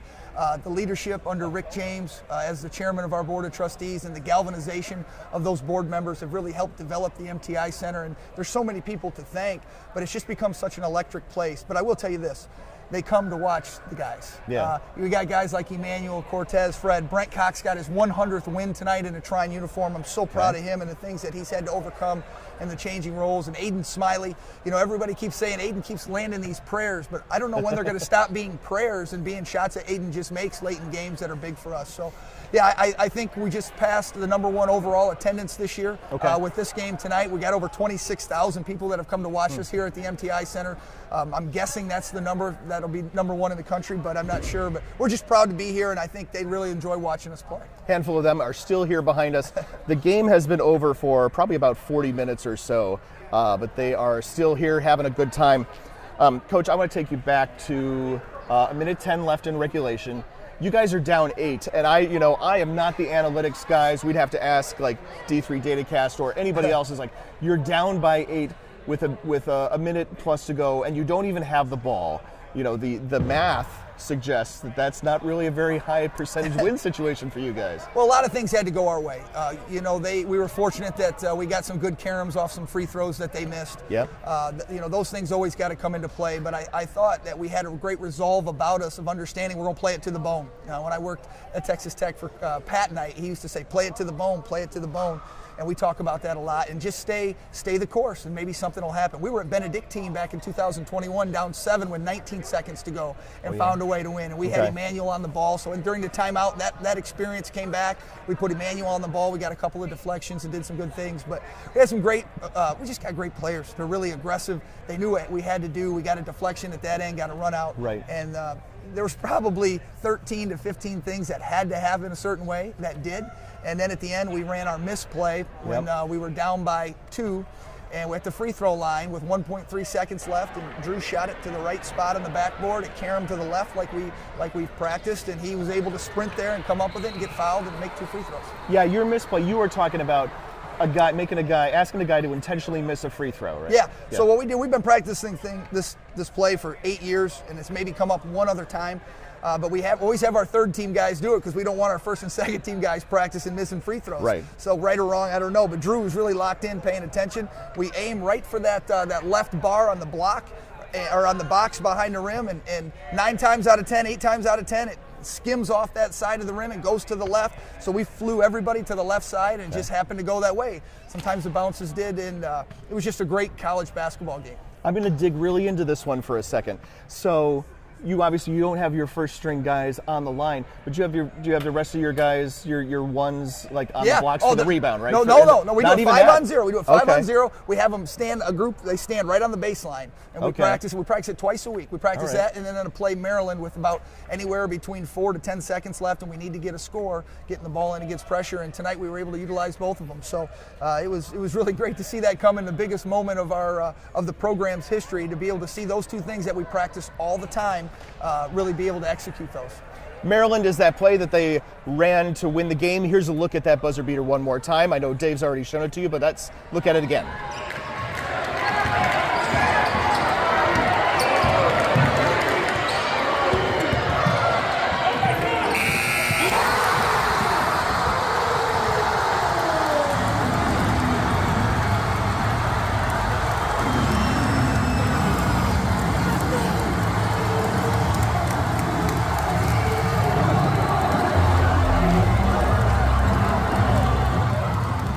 Coach, it's just an amazing, emotional moment when that happens. What's going through your mind as that ball goes through? I just looked at the guys, and I mentioned in there, I just watched them with almost like a fatherly pride, and it was I was really, really happy and excited for them in the moment, and my heart dropped for Jeff because those guys played so hard, and I've been on both ends of this. So I was extremely happy for our team, our program, our university, but I know how heartbreaking it must have been for them, and we won the game, and it was a great game, and there was a lot of great players that played in the game, and 2 teams that were really prepared, and 1 team had to win and move on. Before the game, you and I sat down and talked, and this is like 40 minutes before the game, and the only reason I'm asking about it is because I think oftentimes the head coach isn't out there, right? This deep before the game when your guys are just shooting around even before like layup lines or whatever we call them, right? Yeah. But you're just sitting there, I don't know, taking it in or whatever. Tell me a little bit about that if you don't early mind. In my career, I used to go in the locker room and hang out and stare at the wall or stare at my phone and think of all the things that could go wrong. I said, so about, 6, 7, 8 years ago, I just decided that why don't I watch them warm up? Now, I don't watch our guys warm up. I don't want anything to trigger me to put me in a mood where, I don't think that guy's ready to go. All right. I try to avoid that. But I do. Andy Bronkham is the head coach at Fair State. They won a national championship a couple years ago. Him and I are really close. Yep. And we talk about it all the time. He sits out for warm-ups, watches the other team. I do too. I'm kind of an anxious guy by nature, so it kind of helps me. I usually have some people come up, talk to me, pat me on the back, say hello, coach, good luck. I enjoy that. My kids are out here enjoying it. I got to make sure my son roots for our team and not against the other team. But he does a great job trying to rattle the other group underneath the score or underneath the backboard. But good sportsmanship lesson. Absolutely, right there. Absolutely. So I just try to enjoy the moment too, because we're so lucky to coach. We're so lucky. I was talking to my assistants today. I'm thinking, I'm 43 years old. and we're still involved in a game. What do we, how does it work like this? How lucky are we? Yeah. No matter what the level, and to look around to see over 2,000 people here, every home game for the last, 5 or 6 home games we've had, it's just a real special feeling. All right, so so many things in there to unpack, but first thing I'm going to ask is the most important. Your son is one of the group of 8 to 10-year-olds underneath the basket there? Absolutely. That's awesome. There are FTD, there are free throw defense. Okay. So you would not believe some of the havoc they have caused. I mean, even if you go back to the Those are boards, kids. there's some of those people on the boards from one of those towns up north that doesn't like it very much. It will kind of get in their heads a little bit with that. But no, they do a great. They're just so enthusiastic, and my kids have. They're a big part of this. I mean, I'll tell you, we coach in Little League. We're involved in that school, this and that. We have Ryan Park Night here. It's a big part of the community involvement, but it's a lot of fun. I'm going to keep asking about fans for a second. I discovered the Hulkster last night, a guy who is doing his best Hulk Hogan impression when you guys are making big baskets. Tell me a little bit about that. Hulkster Hank, he's here. He lives in town, but he travels to all different types of sporting events. Sometimes you'll see him in a NASCAR race. Sometimes I saw him at the University of Michigan one night a couple years ago, and he's here. He's again one of our. I think his kids go to school at Ryan Park too, but he just loves Trine. He loves the Thunder. He loves our guys, and he's just one of the many that really do a great job of supporting us. All right, so you've had a whole maybe 40 minutes to think about it. What's it like having this thing that's going to go into your trophy case and then have the opportunity to go just 40 minutes down the road and play on Division III basketball's biggest stage next week? Well, I think it obviously has not set in, but I've thought about this. I've dreamed about this type of situation in coaching for a long time here. We've always had a difficulty winning 2 games in a row on a Friday, Saturday in the MIAA. Yeah. We've won 1 MIAA tournament in 13 years, and to be able to play these last 2 weekends and go back-to-back and have this opportunity to continue on in the Final Four in Fort Wayne. We've set the bar really high here at Trine with Matt Land, our athletic director. Our softball team won a national championship last year. You look up there, you see all the women's banners and the things, and we've been able to enjoy that success with them because of our community. But it's great now to be able to have them enjoy that with us. And I will tell you, I have no idea what day we play, what time we play, or who we play. Right. But I felt in the locker room tonight, I always thought it was just going to be this emotional outburst of, you just put everything into it. But it was more like looking at the faces of the guys, like, hey, coach, we're still playing. We're only 2/3 of the way there, if my math's correct, of what our goal is and what we're trying to do. So we got to get back to work again this week and worry about the next one. And I think there'll be a time to sit and enjoy this, and especially this game and this accomplishment. But it's right back to work. We have a very mature team. We have 2 fifth-year seniors that are great players, and we have a bunch of other guys that are all-conference players and all-conference role players, we call them, guys that either will be or just do things that are really special that make our team go. I'm going to ask about those players a little bit more in a minute, but I'm going to just preview, of course, that next game is against the Bantams of Trinity College of Hartford, Connecticut. They beat Calvin on Saturday night, and we presume at this time, as we're recording on Saturday night, that Trine will be playing in the second game on Thursday, which would be March 14th at the Allen County War Memorial Coliseum in Fort Wayne, Indiana. So, just to get your scout going on the Trinity College Bantams when somebody gets back to their desk in a few minutes. All right, so we've talked a little bit about your guys, and of course we wrote about about the Garland brothers on D3Hoops.com just this past week. But you teased it a little bit earlier. You guys have been dealing with some injuries, right? The lineup that took the floor for you guys tonight was not the same lineup that you guys had against Platteville the first time around. So first off, I guess, is there any chance you're getting anybody back? And then secondly, tell us about some of the guys who have stepped into bigger roles as the season have gone on. Absolutely. Brent Cox has been battling injuries all year long. He's got a really bad elbow, and his ankles have really been tough. There's a lot of miles on his ride. Yeah. And so we've been trying to get him in and out of there periodically to keep him loose and do some things. And the matchup tonight was, we thought our speed and athleticism would be a significant advantage for us. So we even went small at times. We without Emmanuel, Brent, or Logan. Right. And we've had Logan McKenzie has really stepped up in Brent's place and worked extremely hard at practice and improved. He got a paint bucket for us when we really needed it. Okay. He does a great job anchoring us down there. And Jace Cusack, the freshman, really was really playing a lot of minutes for us in January, but he's got some knees. He probably won't be able to come back. And then Hayden Jones has had it. He was playing significant minutes against us the last time we played. He's a great on-the-ball defender. He broke his foot, and then when he finally got him back from breaking his foot, he got a really bad concussion last week. So he's been out. But guys like Drew Moore have really stepped into the thing about Drew Moore, we were sitting around, we were watching practice. We watch every practice, and I told my young coaches on our staff, this is why you do this. I said, we're watching it, and Logan You're watching McKenzie, film of your practice. every practice. Yeah. I just want to be clear. I was sure they're watching the practice live also. Both. Yes, but we were watching the film, and Logan McKenzie gets a basket. Drew Moore's on our second team. He's really come off the bench for us, and he just goes nuts on the sideline. This is after we've just lost 3 out of 5 games, 3 out of 4 games, whatever it was, at Olivet, Calvin, and Hope in overtime. And I said, we've gotten away from rewarding guys that celebrate other people's success. I said, we're not going where we want to go without Drew Moore being successful anyway. So I said, let's just start him. So we came in to film the next day. We showed one clip to the team, and we showed Drew in the corner after Logan made it, just going nuts, pounding the air, this and that. And I said, he's starting, he's playing, and it's nothing anybody else has done, but this is what we talked about, stage 5, our tribal leadership book we read together. This is stage 5. Drew played 7 minutes, I think, against Hope or Calvin, one of those. All right. And he was so excited at practice, and boy, what a role he's played for us the last 4 games. 24 tonight? 24 tonight, 5 of 12 from the floor, but 12 of 14 from the foul line. You guys needed like every single one of those fouls. Everyone. Yeah. Yes. All right.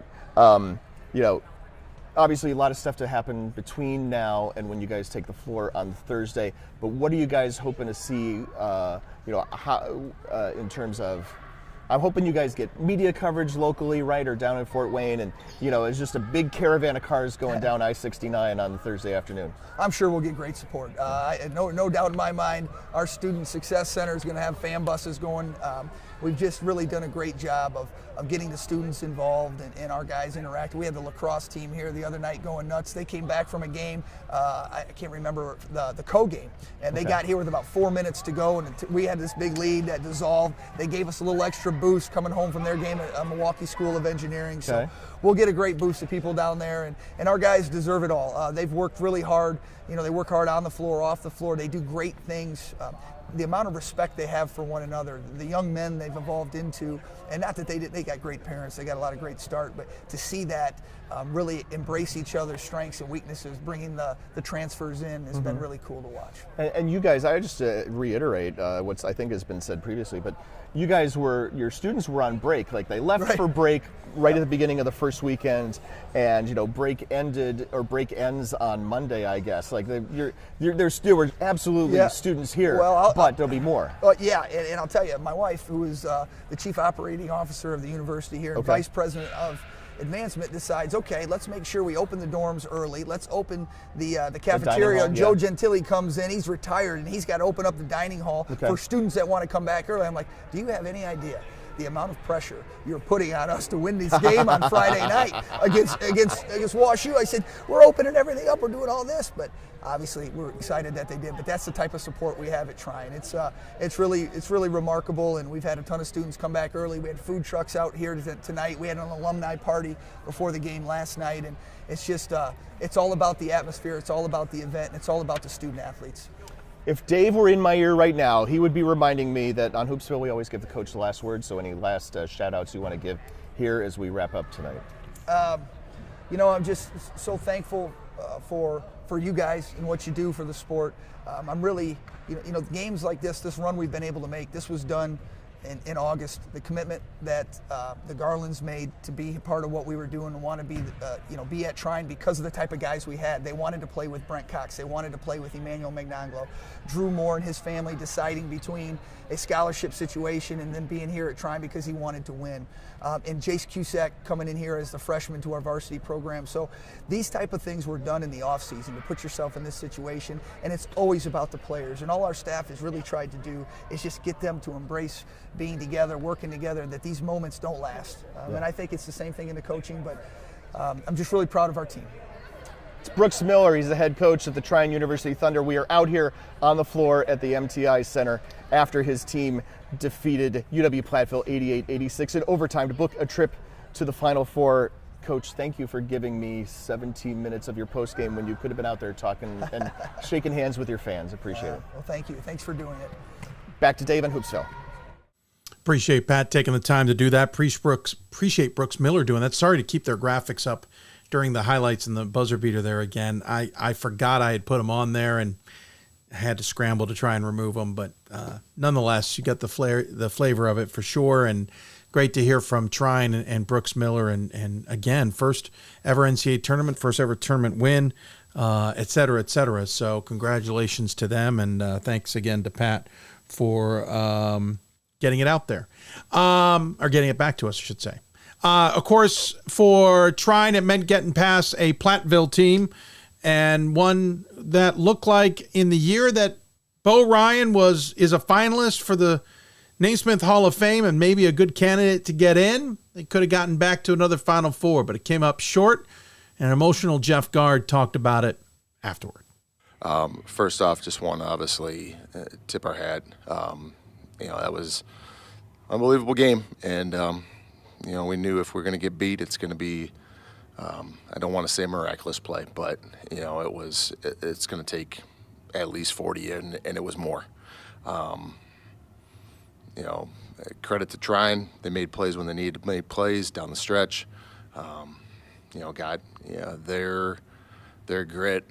Why I would probably go back and say again what I echoed back in January, I think it was, with D3 Hoops interview, and about how good Trine was. The experience showed. Obviously, they kept their composure down the stretch, as well as our guys. But again, great environment for our student athletes for both programs. It's unfortunate that on this stage that one has to go home and go home that way. But again, tip our hat to Trine. They played a great game, but I could not be prouder of our guys, and not only what they did on the floor this year, but what they've done for our community this year as well. I told the guys in the locker room, this is going to sting. It's going to sting for a little while, but also look at what you've done for our community. And I think that's the hard thing is that they saw everything that was going on, and we take so much pride in Platteville and what we represent, and the opportunity for us to not only represent Platteville but the WIAC and the state of Wisconsin on one of the biggest stages. We take pride in that, and in some aspects it kind of feels like we let some people down, but I know we didn't. They're still proud of us, and that's what we love about our fans. The trend line's always going up, and I think I look at it. I think it was 16, 17. We had a down year, but we were young. We had some injuries that year. We bounced back 17, 18. I think it was. The following year is we lose in a heartbreaker like this on our place, Sweet 16, Nebraska Wesleyan, who goes on to win the national title. When I say I've been there before, I've been there.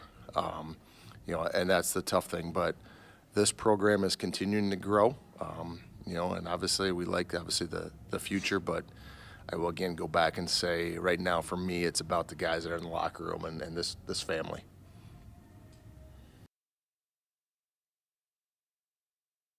Great to hear, but obviously an emotional team there. But looks like a lot of that program is coming back, so Platteville should be in pretty good shape next season. We'll take a break. When we come back, we'll start getting ready for more women's basketball. Number 1 and number 2 taking on each other, I think, for the 11th time. And it'll do so in the semifinals. We'll look at NYU when we return. You're listening to Hoopsville, presented by D3Hoops.com from the NABC studios. Back with more after this. The National Association of Basketball Coaches is the nation's premier professional development and advocacy organization for basketball coaches at every level. The NABC strives to serve as the voice for coaches on national issues while advancing the core value of leadership, service, advocacy, education, and inclusion. To learn more about the NABC and to become a member, visit NABC.com and follow the NABC on social media at NABC 1927. That's NABC.com or NABC 1927 on social media. Something I discovered in myself is that if I have a goal, I can accomplish it. It's a well-rounded experience. At a Division III school, you primarily a student athlete, so the school is really shaped around you developing yourself as a complete individual. It helps a lot that you have a family with your team that can guide you.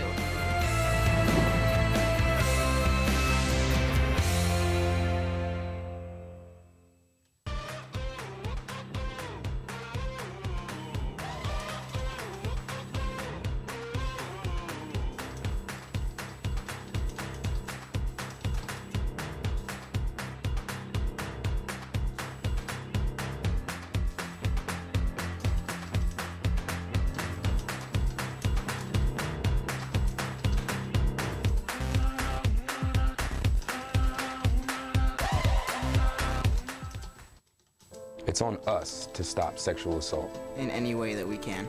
To get a friend home safe. To never blame the victim. It's on us. To stand up. To make our community safe for all. It's on us. It's on us to look out for each other at parties. It's on us. To be more than just a bystander. To step up and say something. It's on us, all of us. To stop sexual assault. Learn how and take the pledge at itsonus.org.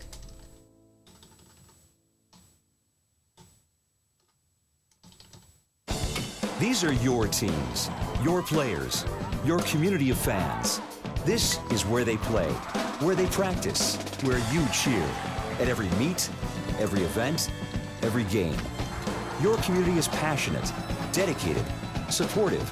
You know the tension of a close game and the thrill of the win. So while you're cheering, keep an eye out for anything out of the ordinary. If you see something suspicious, say something to local authorities. I learned a lot of valuable lessons playing college football. I never thought about the health benefits of exercise until I actually started to talk to coaches in college. It's not only just for performance, it's for life. My coaches instilled the importance of well-being, not only building up strength, mental health, getting enough sleep, eating properly is all what it is to be healthy. I decided that I want to go into personal trainer and share my knowledge that I obtained in college about physical and mental well-being. For the love of the game. Well, welcome back to Hoopsville, everybody. Apparently the mic was open, but you didn't hear me talking to anybody, so you maybe just heard me pounding away on the keyboard. If you got questions for me, I'm Dave McHugh, and welcome to the Hoopsville Midday Monday show. We're pivoting to the number 1 and number 2 games, but if you have a question, we're on the socials at D3Hoopsville or hashtag Hoopsville. You can email us, hoopsville at d3sports.com. We're also simulcasting on Facebook and YouTube. Somebody on Facebook says, about time to give traveling undefeated Transylvania Pioneer women some props. We've been giving props to them all damn season. I don't know why we would otherwise. But we will be talking to them shortly. But their foe is the Violets of NYU, who got past a pretty scrappy Scranton squad. Before we hear from NYU, here's what Ben O'Brien said following the loss to the Violets in New York City. Yeah, just really proud of our team. NYU is an incredible team. Very talented, very well coached. They come at you in a bunch of different ways. So just a really excellent team. But I thought our players battled them for 4 quarters. There was no let up. We kept on coming at them. We gave it our best shot, and I'm just incredibly proud of the grit, the determination of our team this season. It's been a hallmark of our team all year. Today was no different. When they needed to be resilient, they were resilient, and just to watch a team grow and develop and the chemistry together, it was such a rewarding season. So proud to be their coach, and certainly going to miss Hannah, who's just been an incredible leader in our program. He's been an incredible winner, both on and off the court.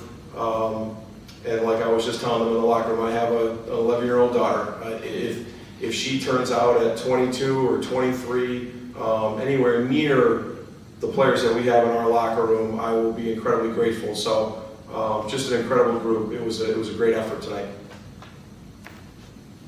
And Ben, talk a little bit about, you just touched on it a little bit, talk about the resiliency of this group. Obviously battled some adversity at times this season, took a couple of losses in landmark play, but still able to regroup, win a nice straight landmark title, and get to the Elite Eight for the first time in 5 years. Yeah, I think that the adversity helped us. It was an opportunity for us to grow, and our players, they had a choice. Was the adversity going to set them back, or was the adversity going to be used as an opportunity for growth and improvement? And clearly they used it in the right way, and that's not easy. So just incredibly proud of how they played all season, but most importantly, their mental toughness, the way they interacted with each other, the connectivity, both on and off the court. So proud.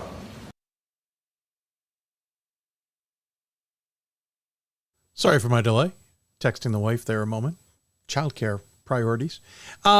Hats off to Scranton, who got past a very difficult Johns Hopkins team who had, of course, gotten past Christopher Newport. But NYU is on a roll. Earlier today, we sat down and talked with Natalie Bruns and Belle Pellecchia to talk about the mission this NYU team is on, what they have ahead of them, and the rematch, of course, with Transylvania. Now joining us on the Hoopsville Hotline, it is two of the stars of the NYU women's basketball program, Natalie Bruns and Belle Pellecchia. Pellecchia? I may have said it wrong already, right out of the gate. I got it right? Good. So we're all right. We're safe. We're off to a good start, folks. Chet, thanks for joining me, ladies. Really appreciate you taking the time to talk about the team, talk about this championship weekend ahead. Congratulations, first and foremost, on a goal that I know has probably been on the whiteboard since the preseason, Natalie. This there feels like a little bit of unfinished business, as it were. Yeah, ending last year with a loss at Transylvania definitely has been on our minds, and also, losing 2 years ago at Hope, both national champions that ended up taking us out. So this year we wanted to turn that around, and hopefully looking forward to this weekend, be the national champions. Makes sense. I had a feeling it might have been circled, even if you didn't know who the opponent was. Belle, from your perspective, we haven't had a chance to dive in with you before. Is there pressure when there's unfinished business? Is there, because of that expectation, do you feel an extra pressure maybe when you're down in a game, especially late, if that's ever happened this year?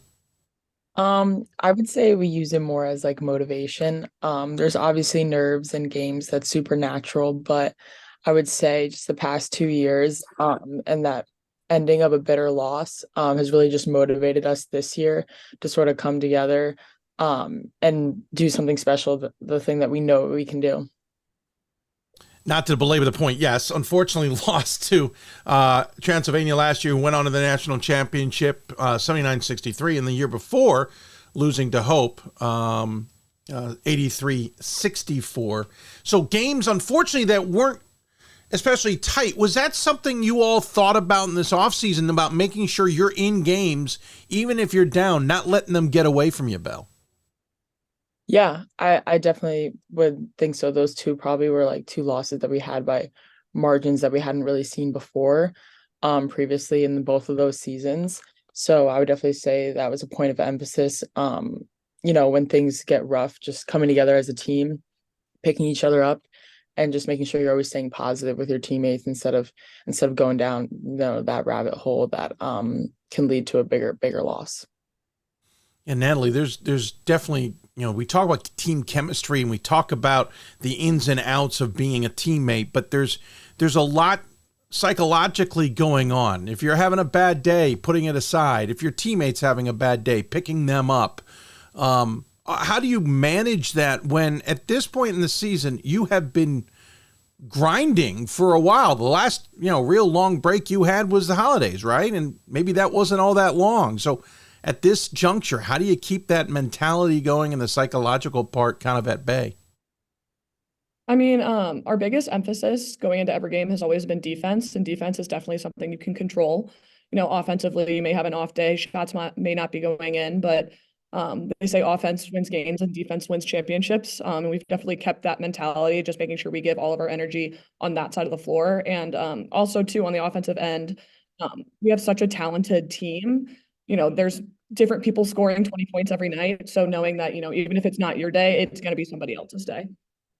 Yeah, that's true. I was just double checking stats. It's not like you all don't have plenty of options. Natalie leading the way, 14.5 points a game, 7 rebounds, second team leader in assists, 112 assists. Just ridiculous numbers. Megan Morrison, of course, Belle, you're sitting there third. Morrison at 14.5, Belle's at 11 points. And we count anybody above 9.5 as double figures because we know they're popping them in there. Caroline Pepper at 9.6. But again, you've got Bauman, who we know can step up, and we've got Miller, who can step up, Janowski, etc. You guys have a cornucopia of options, which is just ridiculous.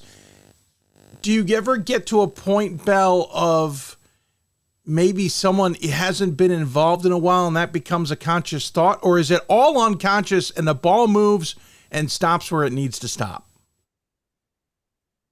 Yeah, I think a point of emphasis for us, especially from Coach Barber, is pretty much to not let the ball stop moving. So it kind of puts whoever, if it's a defense that's sort of sagging, maybe we don't get the ball to Bruns and Morgan as much, and we get like our shooters more touches. But if it's a man that's, close up, maybe more driving lanes are open. So it really just depends on the game and who sort of like takes the ball in their hands and kind of takes over that scoring role. Looking at the season, admittedly, there haven't been a lot of close games. You guys have had this in control by the fourth quarter. Whittier was close, 54-46. That was back on the 22nd of November. I don't know if you remember that, by the way. It was right around Thanksgiving.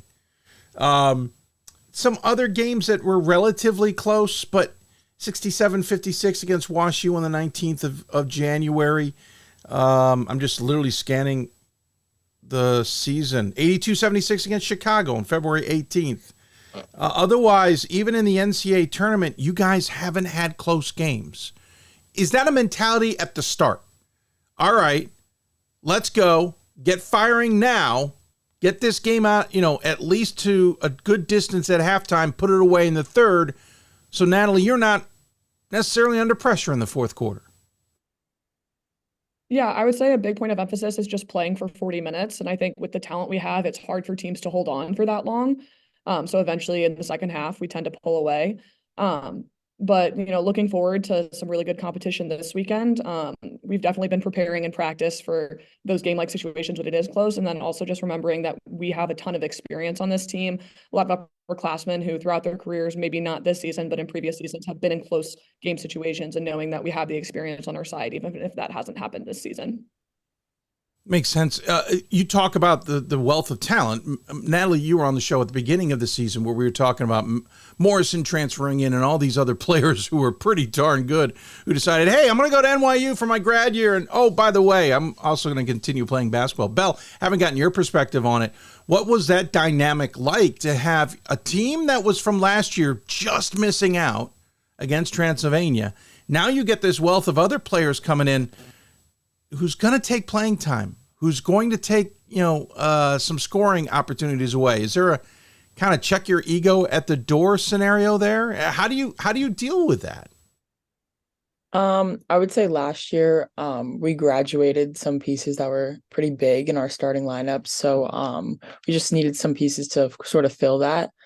And Megan and Morgan have done a phenomenal job, at coming in and sort of knowing that they were the stars of their programs, but sort of figuring out a way to fit in with our culture and our program. In that sense, they have completely left their egos at the door. And I think our team, people who were here and had a lot of minutes, have as well, sort of allowing them to come in and showcasing their talent, because they are obviously so talented, and we need them to get this far. So I think it just has to do with team culture and chemistry. Obviously in the beginning it was a lot of new faces, but I think now we've definitely gotten to the point where we know how each other play. We know what to expect from each other. So yeah. Natalie, again, we talked to you at the beginning of the season about this, and you certainly spoke well about how the team was adjusting at that point. That can be a thing that can go off the rails. It obviously didn't. You're undefeated. You're in the Final Four, Natalie. It worked out really well. But were there any moments even back then that you all still had to find to adjust? Are you still adjusting? Or is this a cohesive unit, and it has been for as long as it seems game one? I think it's definitely been a cohesive unit, but it's definitely strengthened over, the course of the season. You can have a lot of talented players and then, kind of fall apart as a team, but making sure that our culture was something where, like Belle said, we left our egos at the door and we just wanted what was best for the team, and we wanted to win. That's definitely something that all of our players have taken on, and definitely helped us just become even more cohesive throughout the season. But yeah, I think the coaches also do a really great job of, recruiting great people. So anybody that comes into our program is going to be one that's willing to take on that team culture. And I think that's carried us this far. Great point. I mean, it goes down to recruiting a little bit. If you bring the wrong person in, which can happen, sometimes you get the wrong read on an individual. That's no one's fault.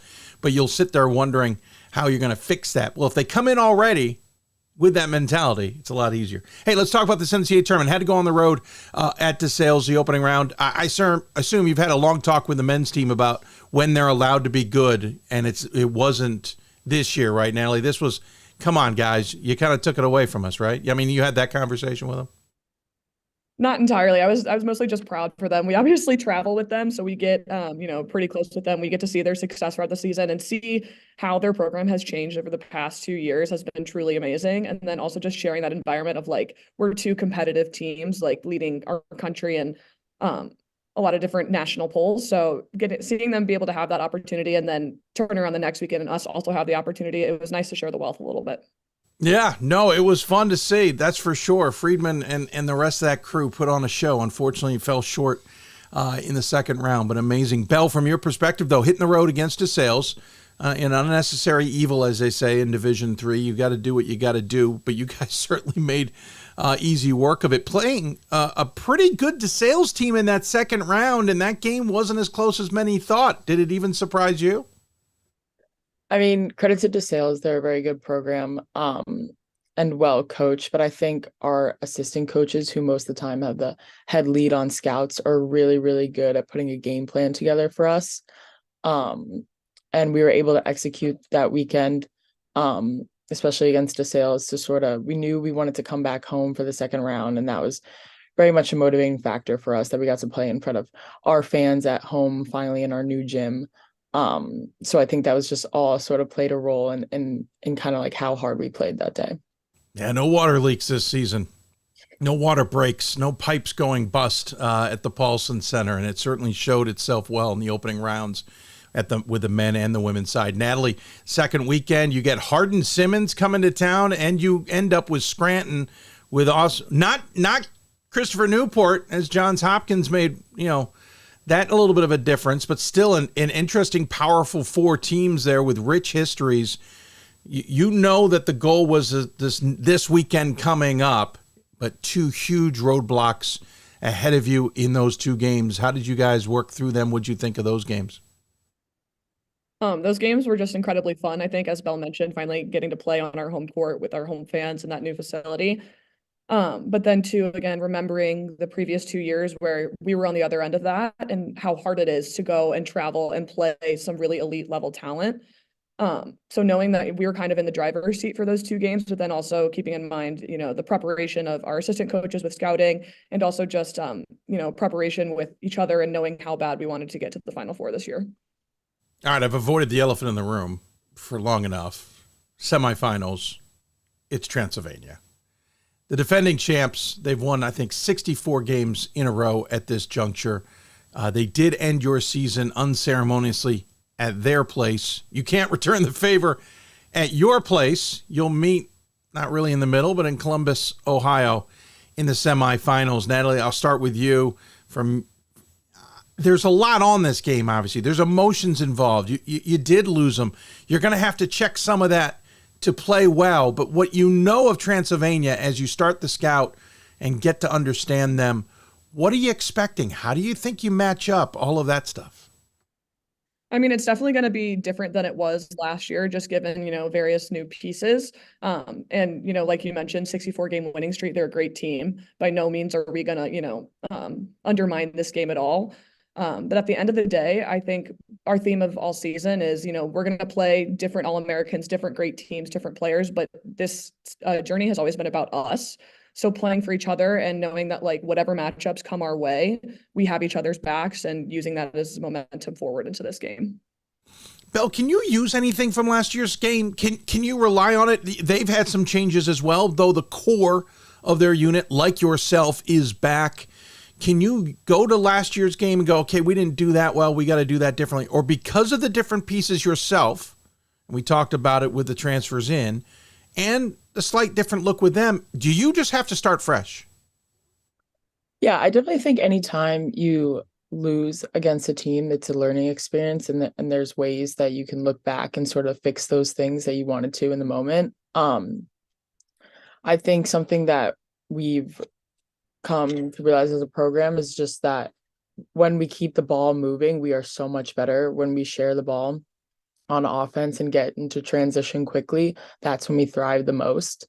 And that's sort of what we've been saying all year. So I think if we hone into those details, just getting the ball out quick and moving the ball. And like Natalie said earlier, defense has been such a huge part of our identity.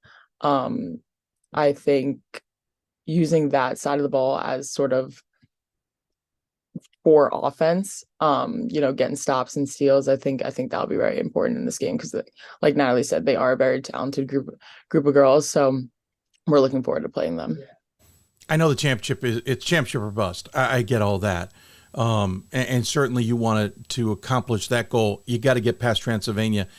But this Transylvania team, knowing what they do, what do they do maybe different, Belle, than you all do? And I'm not trying to look for secrets that you're going to try and take advantage of necessarily. Certainly don't want to give the scout away. What I'm saying is, what do they do well that you all know that you're going to have to focus on or be aware of, limit, whatever the case may be, that maybe is different than what you do? Yeah, I think they play a very unique and good defense. They play a zone, which is sort of uncommon sometimes in Division 3. So I think that will be a huge emphasis this week, just preparing for zone. We've done it before in our conference and for non-conference games. We've been able to execute, but I think their zone's a little different. So just working on little things, nuances that will work against their zone is, I think, the goal this week. Natalie, flip the question. NYU, what do you think you all do very well that's different than what Transylvania does, or they're going to have to consider because that is not maybe a strength of theirs or something they've seen this year, whatever the case? What is the Violets' strength at the table? I think our strength is just our versatility and scores. We have people who can score with different defenses. Like Belle mentioned earlier, different people stepping up to the plate based on what we need that day. And our bench is deep as well. So it's coming from everywhere. So just knowing that there's no one you can't take your eye off of. You have to really be aware of everybody. And I think that's a hard task to accomplish.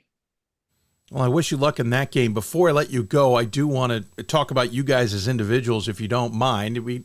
Getting student athletes on, the whole point is celebrating Division III. First and foremost, let's make sure everybody else understands. Are you two returning next year for another year at NYU basketball? I think a lot of people just want to know, who do they have to face next season?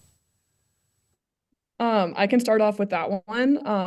I am not entirely sure yet. Obviously, I have my 5th year due to COVID eligibility my freshman year, and right now I'm looking into different options, but that decision has not been made yet.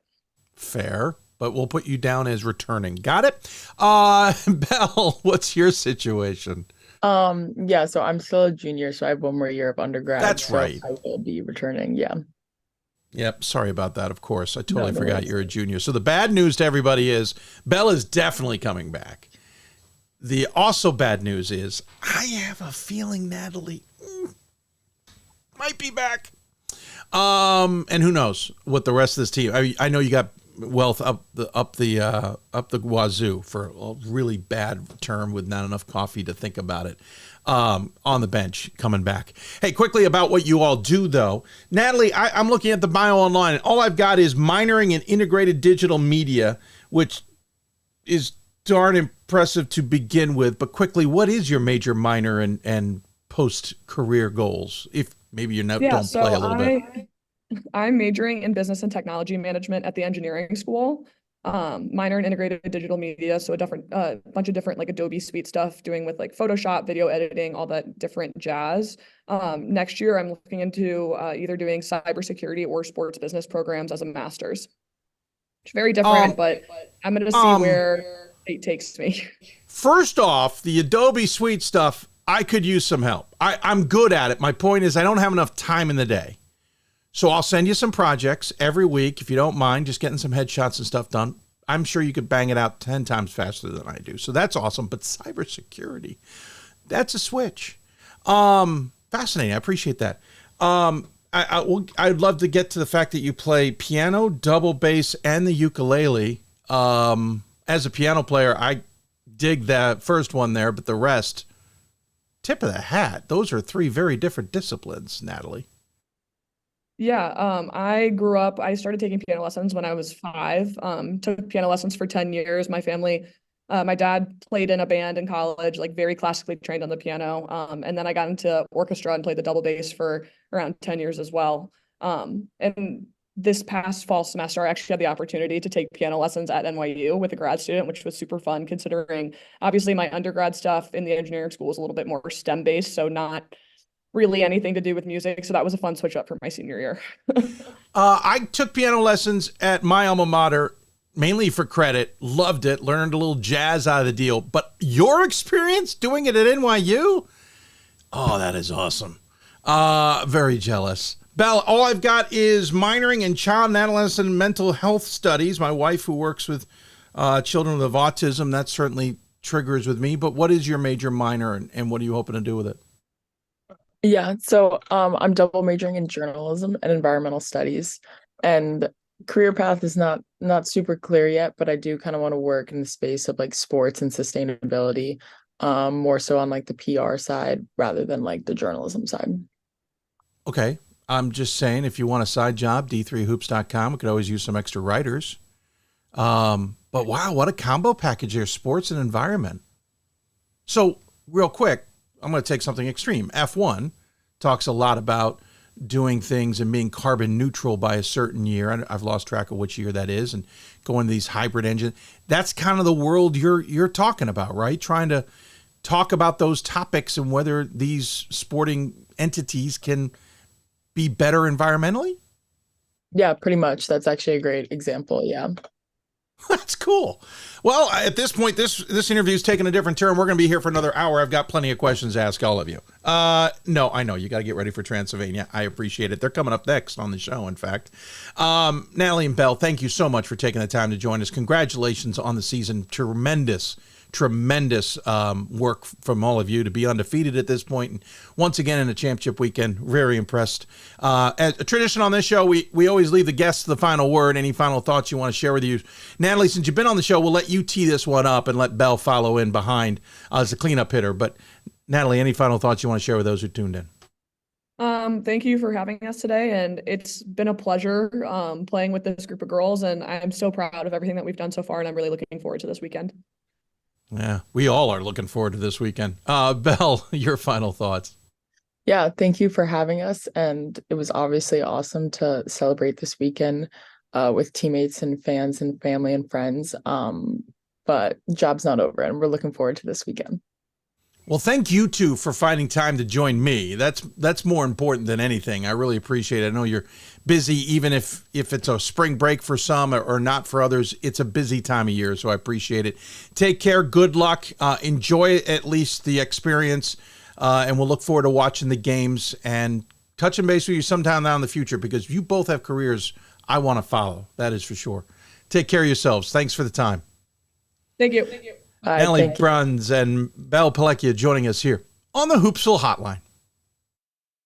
Appreciated those two young ladies joining us. Fascinating conversation, and seriously, those are careers I want to keep tabs on if I can. Amazing. By the way, I think Bruns is hinting there at being back next year. I don't know. Me reading between the lines, hedged her bets a little bit, but then started talking about what she's going to do in terms of a master's. I don't know. I think she's coming back next year. That makes that team just as dangerous as they were this year. Hats off to NYU. So they'll be playing Transylvania, right? We haven't forgot about the Pioneers. They are coming up next. We talked to two student athletes from Transylvania looking to win another championship. We'll be joined by Laken Ball and Desiree. I'm forgetting. Desiree Thornton. Brain's just mush. We'll talk to them coming up next here on Hoopsville. The National Association of Basketball Coaches is the nation's premier professional development and advocacy organization for basketball coaches at every level. The NABC strives to serve as the voice for coaches on national issues while advancing the core value of leadership, service, advocacy, education, and inclusion. To learn more about the NABC and to become a member, visit NABC.com and follow the NABC on social media at NABC1927. That's NABC.com or NABC1927 on social media. I used to never really talk. Ever. I was afraid if I said something wrong, everyone would laugh at me. But then I started to play golf with Special Olympics. It helped me to find my voice. And now everyone else is speechless.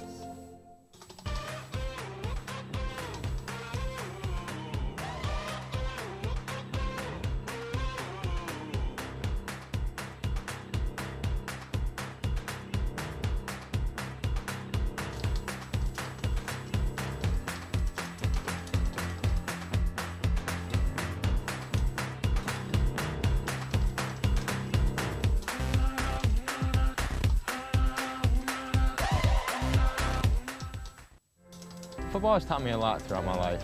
It's definitely had a huge imprint on who I am as a person.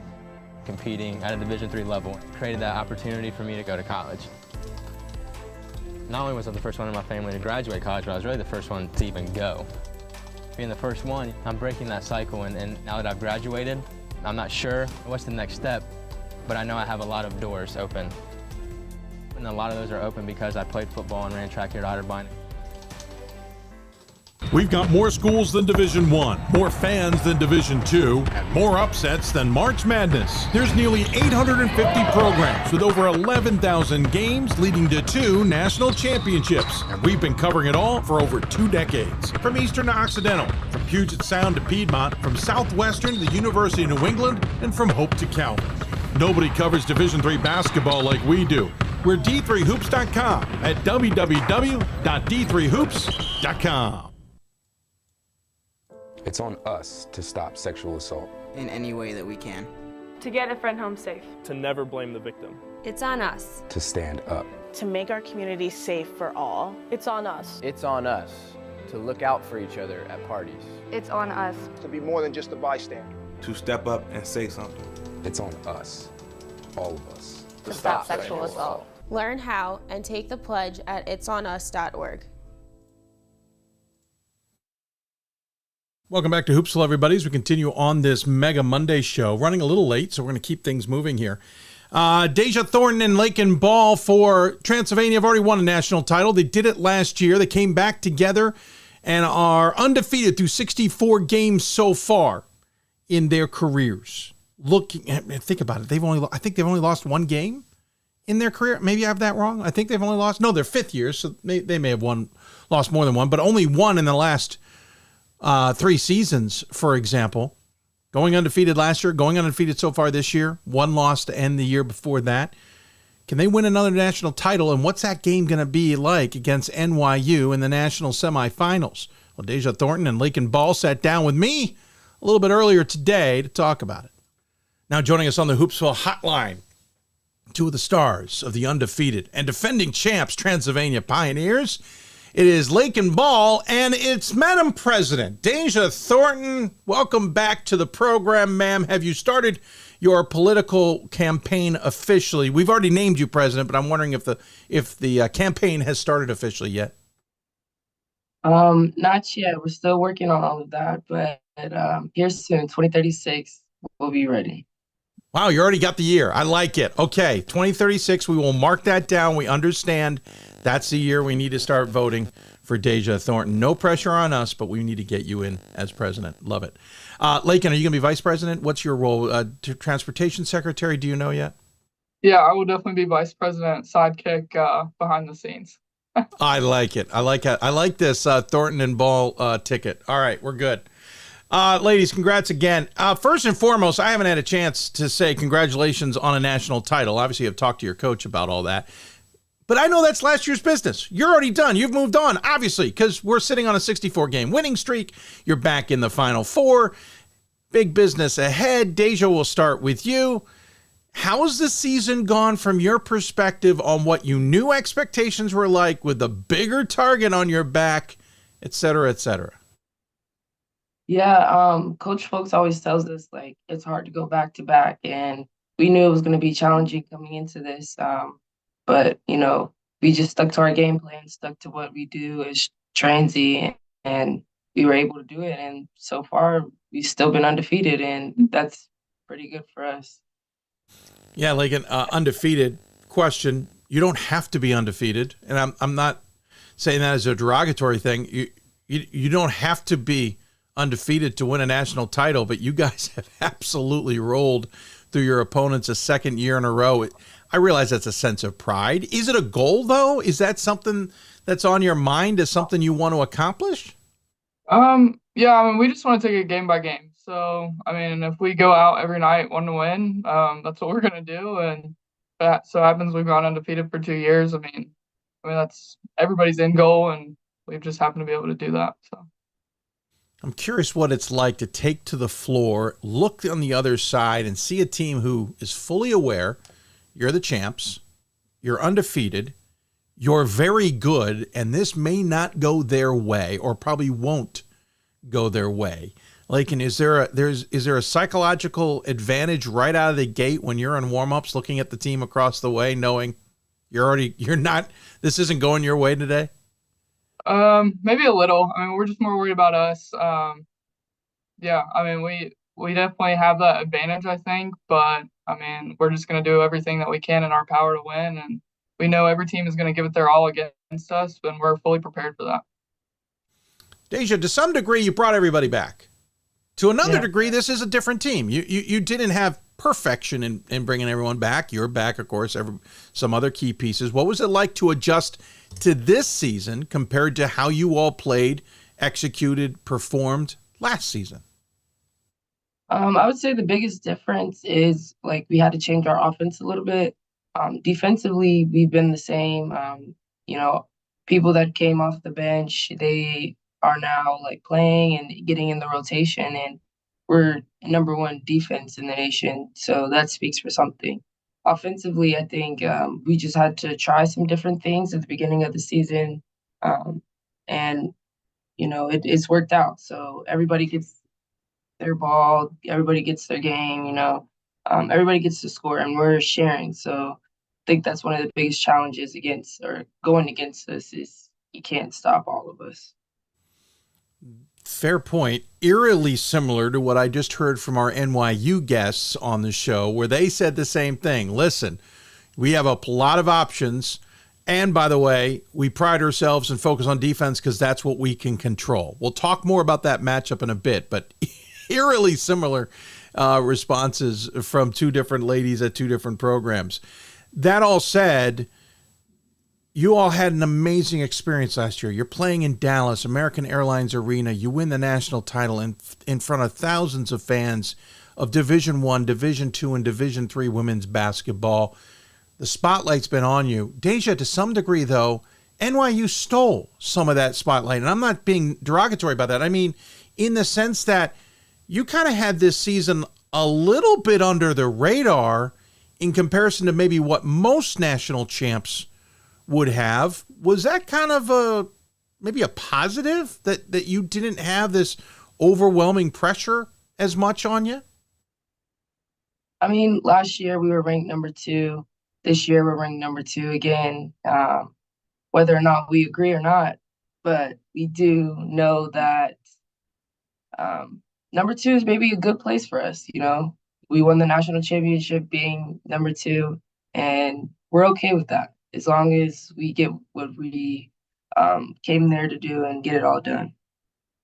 Like, and obviously the goal was to get back to the Final Four, get to a national championship game, win another national championship, as we already talked about. It's hard to go back to back. So that's obviously a conversation. It's been written on the whiteboard. You're back to the Final Four. I know business is not done, but you've accomplished an incredible feat to get here. You've got to be proud of that.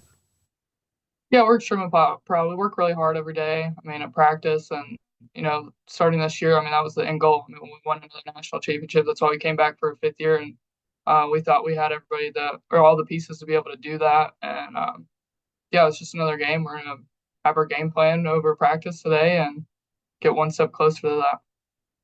Let me talk about the team a little bit. Dasia leads the team in scoring at 15.2 points a game, 8.8 rebounds for her as well. Stacey Kennedy, 12.2 points, 4.5 boards. Sydney Wright is third on the team in scoring at 8.6. Then you have Sadie Worth, who leads the team in assists, a staggering number of assists, something like 4 assists per game to lead the squad. Then Laken, you come in the scoring realm, 5th in terms of scoring. Obviously, that's the averages. That's not a nightly thing. But Laken, to that point, talk to me a little bit about those players we just mentioned, Thornton and Stacey, Wright and Worth, what they bring to the table and how they help you in terms of your offensive game. Yeah, I mean, they're the total package. I mean, every single one of us are different in our own way, and I think that helps us become one. Because every night, I mean, you don't know who's going to have their night. I mean, it could be Dasia, it could be Kennedy, it's going to be Sadie. Even Sid. I mean, Sid had a huge third quarter against Whitewater the other night. So, I mean, they were helping so much on Dasia that Sid opened up. So it's like whoever you're going to help on, that other person is very capable of taking over. And I'm just there to kind of help out and clean up a little. But I mean, it's still a lot of fun to play. So yeah. All right, Dasia, flip it. Tell me about Laken, but then tell me about the others we haven't talked about. Those other key pieces, whether they're starters or coming off the bench or whatever. So start with Laken, and then tell me about these other players that maybe we don't see jump out on a score sheet necessarily, but are obviously integral with this team. Yeah, well, Laken, I would say she's a shooting center. That's a new position I made. She's different. That's a wild card. A lot of bigs and centers don't shoot the three, but she shoots the three really well. And that's something that kind of, makes it difficult for other post defenders. And then you have the rest of the starters. We work so well together. The chemistry is always there. We make our reads, and we just have an IQ and playing together that makes the game just easy. We never really have any frustrating things. Like, yeah, we might have some turnovers, but, we understand what we did wrong and maybe what to fix after that. Off the bench, we have a few sophomores and juniors, and I think maybe a freshman that comes in, but they get in a few good minutes, give us a rest, Emily Teal comes in for Laken, and she puts in some good minutes at the center. So, we're pretty deep. We can get deep if we need to, and that's different than a lot of teams around here.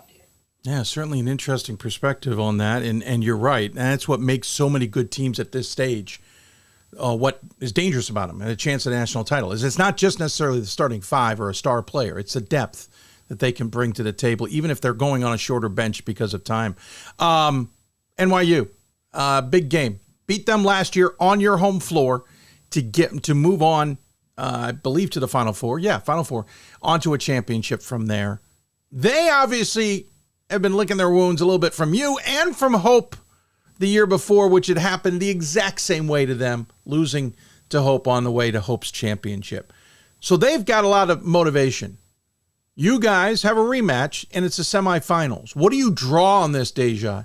Not necessarily get motivated for the game. The semifinals will get you motivated, but how do you get emotionally up for this game when NYU may be coming in already kind of emotionally up themselves?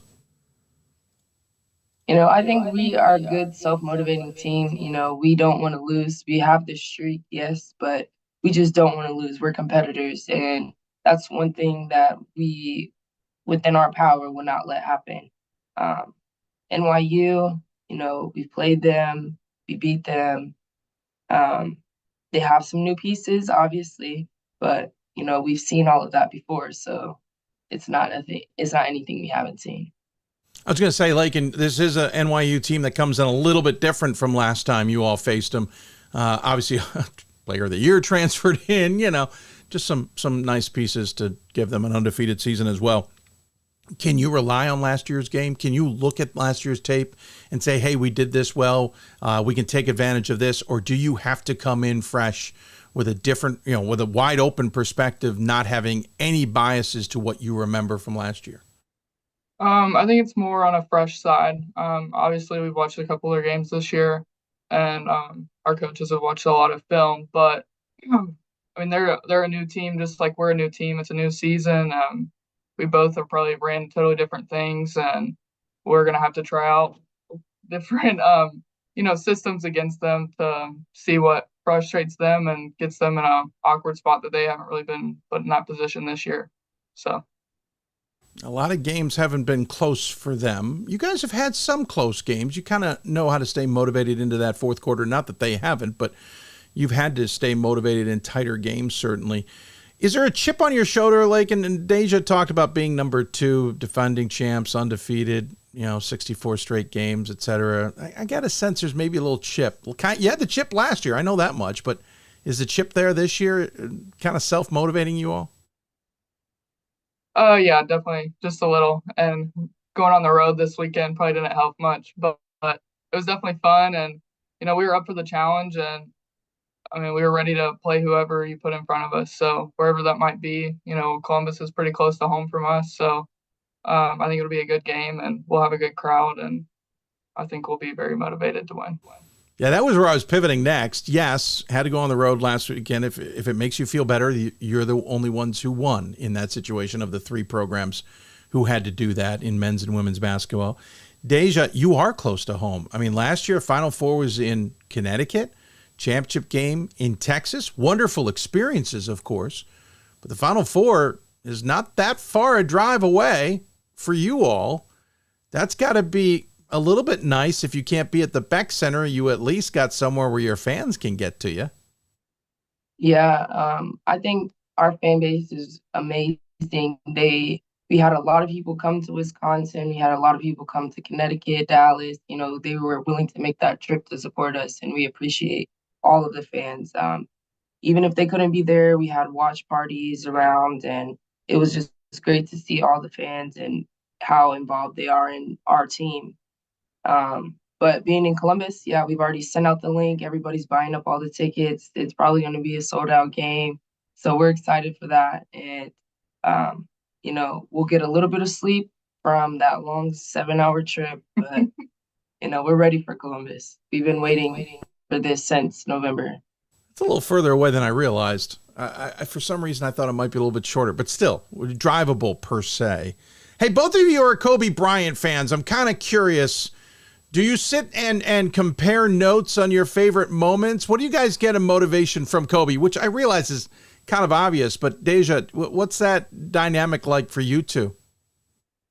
Yeah, we call ourselves Dakin. It's Dasia and Laken, and our coach never can get our names right, so she just says both of our names at the same time. But I would say we're one of the best 4 or 5 combos, and we're always sending Kobe motivation videos and Kobe shoes, and you know, we think we have that Mamba mentality, and we try to show that on the court every day. That's pretty cool. Laken, your thoughts on that whole thing? Yeah, pretty much the same thing. We're both shoe obsessed to a certain extent. We love Kobe's. Just having his mindset, I think every day showing up to practice with that mentality to win, and we both hate to lose, and so did he. So he's not happy with that Elite Eight. He's going to be happy with the national championship. But I think we have that same mindset right now. That's fascinating. I appreciate that. Listen, I was a Jordan guy, so I'm a little older, so that goes. But I get it. I get that motivation can be certainly very helpful, but especially if you have a teammate who has the same likes. Hey, Dasia, we talked a lot about your international relations and foreign languages, double, major, minor, and we joked about the presidency, but that's something you have talked about while also doing Peace Corps and some of those things. Has any of that changed in a year? Is that still your goal? And really, we should clarify, will you be back next year? We want to make sure Division III is aware of your status for next year's season. I mean, if the NCAA wants to give another year for some reason, I'll be willing to come back. But no, this is my final year. I'll probably be going to the Peace Corps in August to the Dominican Republic. I got accepted, so that's the big thing. And yeah, we'll see what goes from there. Congratulations on being accepted to the Peace Corps. I think you might remember my father did. He wasn't in Peace Corps, but he worked with the Peace Corps. Off air, I want to suggest a book to you. It's a little different, but I'll suggest a book to you. But congratulations on that. By the way, there's a player in Iowa who's not going to use her last year of eligibility. I believe her name's Caitlin Clark. I don't know. Maybe call the NCAA, see if you can borrow hers. Just to scare everybody in Division III. Laken, on the other hand, I don't have a lot of info. What's the major and or minor, double major, whatever you're accomplishing? And to everybody out there who's kind of wondering, will you be back next year? I'm also a 5th-year senior right now, so I do not get that extra year, even though I would definitely take it.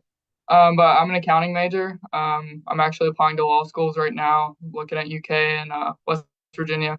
So that's where I'm originally from. So we'll see where I go from there. I'm also trying to get into refereeing.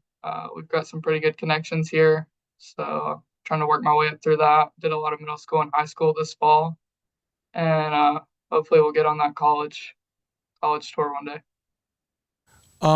Yeah, we need officials, as we all know, in the game. And yes, I did know you're from West Virginia. You're from an area I think I know, But we won't bore everybody with that. I came through that area when I was much younger. You weren't alive. We don't need to discuss that fact. Ladies, thanks so much for joining us. Really appreciate it. Congratulations. Good luck against NYU. I know you got to get going, so I appreciate the time you've given me. We were going to tell you had a safe space and want to talk about Julie Folks all you wanted to, but it's okay. We'll save that from another time. We can find out the truth later. In the meantime, congrats and good luck this weekend. No matter what happens, in my opinion, tremendous season, tremendous careers. We wish you nothing but the best, especially in your post-career lives. In the meantime, we always have the guest give a final word, final thought they want to share with those. Dasia's been on the show, so we'll let her go first and let Laken come up second on this one. But any final thoughts you want to share with those who may be tuned in? Yeah, thank you for bringing awareness to D3 women's basketball, and thank you to all of our fans that are watching and still supporting us. Where hopefully we'll bring home that trophy again for you guys. Yeah, Well just said. thank you all for all the support, and we love our fans, and we hope to see you in Columbus. Well said, ladies. Congratulations again. Really impressive. We'll look forward to watching the games in Columbus. And again, tip of the hat on your careers and what you'll do in the future, I'm sure, is going to be just as successful. Take care. We'll talk to you maybe sometime in the future. Thank you. Thank you. Dasia Thornton, Laken Ball joining us here on the Hoopsville Hotline. Great conversation with those ladies. Great conversations with both NYU and Transylvania team members. Thank you to their coaching staffs for arranging that earlier this morning due to their schedules. We had to squeeze them in. We appreciate it. Great to have those combos. Hey, listen, Dasia Thornton, very well. Could be running for president before we know it. Laken Ball, great conversation with her. Natalie Bruns, what she's hoping to do, and Belle Pellecchia, just wonderful. That's why we love Division III. It's the student athletes who shine and are better than just incredible athletes. They're awesome students. When we come back, we'll put a bow on the show, talk All-Star games. Also, follow up the news with Fontbonne, which came out a little earlier. Listen to Hoopsville, presented by D3Hoops.com from the NABC studios. Back with more as we wrap up this Monday show prior to the championship after this. We've got more schools than Division I, more fans than Division II, and more upsets than March Madness. There's nearly 850 programs with over 11,000 games leading to 2 national championships. And we've been covering it all for over 2 decades. From Eastern to Occidental, from Puget Sound to Piedmont, from Southwestern to the University of New England, and from Hope to Calvin. Nobody covers Division III basketball like we do. We're D3Hoops.com at www.d3hoops.com.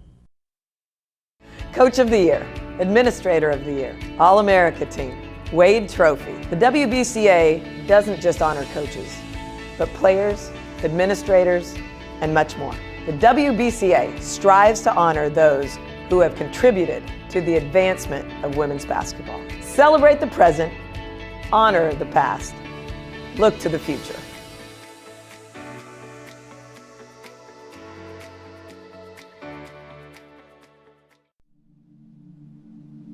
I used to never really talk. Ever. I was scared and shy. It was hard to look at people's faces. I was afraid if I said something wrong, everyone would laugh at me. But then I started to play golf with Special Olympics. I made friends and won lots of gold medals. But I learned more than just playing golf. Special Olympics helped me to find my voice.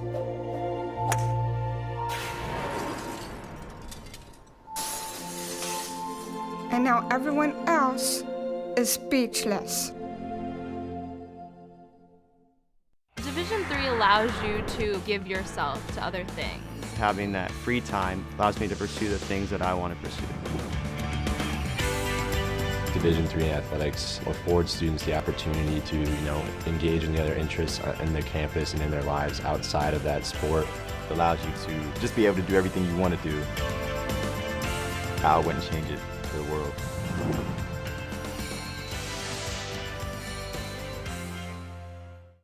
Welcome back to Hoopsville, everybody. As we put a bow on today's show, Mega Monday show, lots of guests. We appreciate everybody who came on.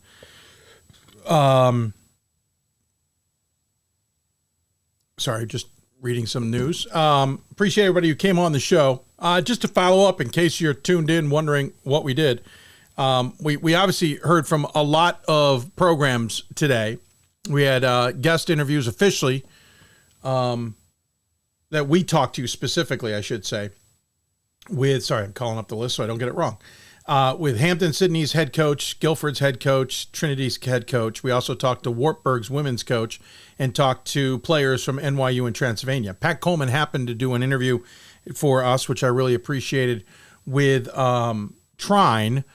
And then we played sound from post games from every team in the Elite Eight who didn't win except for Nebraska Wesleyan, and we then played some post game conversations from Smith. Just a note for you, Nebraska Wesleyan's came through. It was sent to Nebraska Wesleyan. We just couldn't get the video in time to air it on this show. So when we get it and it gets uploaded, we'll be sure to tweet that out. Smith, we just had on the show Thursday. So in case you're wondering how we do this show, we were not going to go down and have Smith right back on the show immediately after. We hardly ever do that, especially at this time of year. And I kid you not, I think it broke, just the way the brackets broke this year. Just kind of interesting that Hampden-Sydney, Guilford, Trinity, Wartburg, Trine, NYU, and Transylvania, none of them have been on the show, I think, since January. We may have had NYU early February. I know we did a dual interview with them, but I don't remember when we did it. I want to say it was early February, if not. Anyway, if some other teams had gotten on, this show might have been very different. But congratulations to Smith, and we heard from Lynn Hersay and her team in those post game show, and appreciated them coming on Thursday's show, albeit with a very difficult schedule for themselves. So I appreciated them finding time to do us that favor. Of course, we'll be on the air Monday. Our next show is Monday, so we will not be on the air the rest of this week, due in part that the championship weekend schedule has changed, that Thursday-Saturday structure. We could certainly try and put a show together on Friday, but we have so many moving parts, and it's been so difficult to do it while remotely with those moving parts that we've kind of backed away from our efforts at the Final Four. So we'll be on the air next Monday, 7 o'clock p.m. Eastern. I don't have any meetings that'll interrupt that. We will talk to both champions at that point, and then we will also talk to the Jostens Award finalists. Speaking of which, you can still vote on d3hoops.com for those awards. It's on the front page. You can... Today, I think, is your final day for that, though the voting for the panel, like myself, we have until Friday. But you have 10 women's and 10 men's. You can vote for one of each. Just for the record, the winners of those fan votes represent one ballot out of a couple of dozen ballots that get put in place for that. So just so you're aware of that. NABC All-Star Team has been released. It was released during the show. There are student athletes from Otterbein, Claremont Mudd Scripps, Clarkson, Case Western Reserve, Carthage, NYU, Oswego, St. Joseph's of Connecticut, Bethany Lutheran, Whitewater, East Texas Baptist, Penn State Harrisburg, who obviously won the fan vote, Loris Principia, who also won the fan vote, Baruch, Keene State Elmers, Randolph-Macon, WNL, and Widener. The women's WBCA All-Star Game will be played for just the second time, we're happy to say. Their announcement is coming, though some schools have either ignored the embargo or obviously don't know all of the teams. But we just saw, for example, Wisconsin Whitewater somebody at Wisconsin Whitewater, Wisconsin Whitewater has done this. Apologies. Mentioned that Aaliyah Grundahl will be participating in the WBCA All-Star Game. And Hardin-Simmons announced one as well. They announced, who did they announce? Sorry, apologies, my brain's fried. That Paris Kaiser will be participating. I've seen the list of the All-Star Game for the WBCA. Quite interesting list. I think it's going to get some reactions. I'm going to remind people who are trying to read in between the lines, as it were, something that's rather important. There was a new rule passed, at least in Division III, if not the NCAA, that allows student athletes to participate in all-star games if they still have eligibility remaining, meaning that that trip can be paid for and they can participate in it now. So you might see some players on these lists, so you go, wait, I thought they still had another year of eligibility. They very well may, and whether they're going to use it or not is to be determined, but they can still participate in the All-Star games now. I might remember there was a player last year, was it from Claremont Mud Scripps, if memory serves, who was, I believe, had flown all the way to Fort Wayne, and on his trip to Fort Wayne announced he was jumping in the transfer portal, which meant at the time the NABC had to turn to him and say, you're going home. You can't be here, because at the time that was the rule. That has since changed, and so, again, you may see some names on these lists and go, wait, hold on, I think they still had eligibility remaining. They do. Whether they'll use it or not, unknown, but they can be in these All-Star games. So congratulations on the men's one, which has been announced, and congratulations on the women's one, which is going to be announced. It just hasn't come out from the WBCA as of yet, and I'm literally saying that, pressing refresh on the WBCA's press release website and refresh on their Twitter account just to make sure we haven't seen that for some reason and missed it. Other news that came out earlier while we were on air, Fontbonne has announced it's closing after next academic year, so spring 2025. Word is, according to Pat Coleman on Twitter, Fontbonne is expected to field their athletics teams next year, but they are not allowed to bring in any new student athletes. They are not bringing in a freshman class. Fontbonne has made that announcement clear. Based on how this year, this is according to Pat's tweet, based on how the year went at Cabrini this year, it seems unlikely they will field all of their teams. Certainly agree. Remember, Fontbonne made the NCAA tournament in men's basketball. They won the SLIAC. So it's disappointing, but we are going to go through this, unfortunately. It's not ideal, to say the least, but we are going to lose schools in Division III, just as they have been losing schools in other locations due to the challenges that schools are facing. I also wonder if it was at FAFSA, the entire federal I'm not smart enough to know all this, but the federal grants and financial aid system has been all kinds of screwed up this year. And I'm wondering if that's going to affect some institutions where they lose basically individuals who could join them or would enroll in their school because the FAFSA money has not come through. That could speed up some drops in enrollment that 25 and 26 years will certainly already do as well. But Fontbonne is closing. They've announced it, but not for another year. Fontbonne fell by 10 to Trine in the opening round of the NCAA tournament. Trine beat them by 10, 91-81. Fontbonne actually played, I thought, pretty well in that game. But unfortunate news that they will be shutting their doors. Also, some weird news out of the Mississippi Women's School, for lack of a better word, because they've had, 3 name changes announced in the last couple of months, and they have gone piss poor with their alumni and others. There's now something in the works on the legislative front that would make the school part of Mississippi State. I have tried to understand this. From what I'm gathering, neither school was a part of that conversation. There is another institution on the campus of Mississippi Women that I think it's like a high school for higher learning, for very talented students, that apparently this is also embroiled in this, and the state legislators are trying. I've read some information from those who are close to it who are also confused, and I can't follow it. Granted, this is the time of year I can't follow anything. And so, to be honest, I'm not sure what's going on there. We'll keep an eye on it. the school, from everything I see, is extremely financially stable. They are doing better in terms of enrollment. They want to improve that by changing the name and getting, for women out of the title as a co-ed institution. We'll see where that goes. There's just some wonky news in Division III. If you want to jump into some really wonkiness, you go look at the football side right now. The MASCAC, booted all of its affiliate members, especially from the Little East, after they grew to like 12 schools. So they booted out the 4.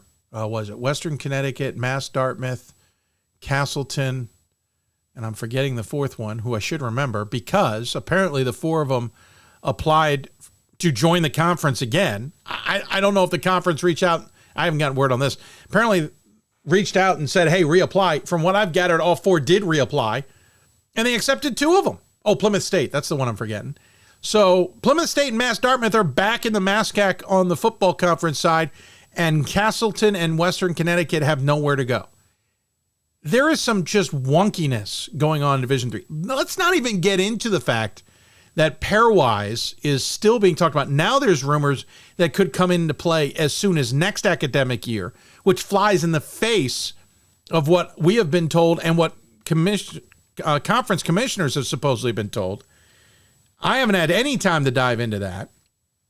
In my opinion, I think the Championships Committee has been distracted by pairwise, by former leadership, and instead of focusing on things that needed, like voting out replay. By the way, on Twitter, apologies, I had forgotten or didn't remember or didn't see, I don't know. But over the summer, the Championships Committee said no replay in the NCAA tournament until the Final Fours. Now, I think there was a caveat unless every school could provide it, which was a backlash to the effort to push to mandate instant replay availability, which has been available and can be very simple, by the way. We can have instant replay where all you do is put a computer on the scorer's table that's got the live stream, and they can go back and watch the live stream. Or I've seen schools make their Hudl or Pixelot or whatever the cameras are available, make those streams available because you can pull them up immediately, even if they're not being used for a web stream, and put them up there for the officials. Even if it's one camera, they can correct some correctable errors that way. There are institutions who apparently think that's too complicated. And anyway, my point being is I think Champs Committee has been distracted with pairwise and making poor decisions elsewhere that need our attention, not pairwise. I think there'll be another effort to fix the replay situation moving forward in Division III. Worst case, at least allow schools who can do it to have it. I get you want it maybe universal across the board, but saying to everybody you can't have it because not everybody has it, I think is a bad idea. Now, we have gotten through men's and women's basketball this year without any controversies. So hats off to the officiating. I know there was one person in the WIAC on Twitter wanted to make a meal out of the fact that Trine's head coach, Brooks Miller, was well out onto the court arguing a call in front of an official as the ball was transitioning the opposite direction down the floor, and talking about, well, he made a meal of it. I'm not giving any more of that. It basically trying to say that bad officiating. We have a problem with coaches being out of coaches' boxes. We have a problem with coaches and behavior during games. Women emphasize that this year, and we've seen officials telling women's coaches to sit down and not men's. And I think too much leash is given. I watched a D1 coach walk outside of the coach's box all the way past midcourt 3 or 4 straight times, and finally an official just turn and say, hey, coach, you got to be back in the box. This coach had also been so frustrated early in the game that when that individual slammed their hand down somewhere, I'm not sure where, a bottle of water went flying, spilled all over the court. Well, they were down on the other end, but they were cleaning the court up as they were coming up court. That should be technically a technical foul. I think we got to rein some things in. That all said, I think we've had really good officiating in this tournament, and I know I was being tongue-in-cheek, well, a little bit tongue-in-cheek. They took it as tongue-in-cheek, did Caleb Kimbrough and Tom Palombo at the start, but I think that's a factor here. You have 2 ODAC teams facing off in the national semifinals who are very used to playing this game with officials who know them.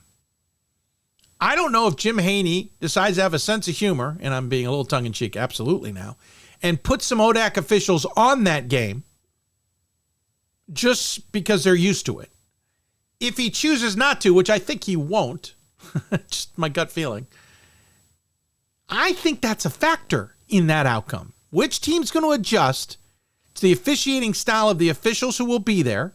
And remember, they probably will be coming from 3 different regions. Probably never have called a Guilford and Hampden-Sydney game if they have. They haven't called a lot of them. Which team's going to adjust to however those officials call the game? However they do. And as long as those officials are even-keeled, I don't care how they call it. My point is, I think that's a factor. I think that's a big factor. Anyway, long rambling thing to kind of sweep through a lot of different topics there, but nonetheless, I think all fascinating. I'm trying to double check if there's anything else out there.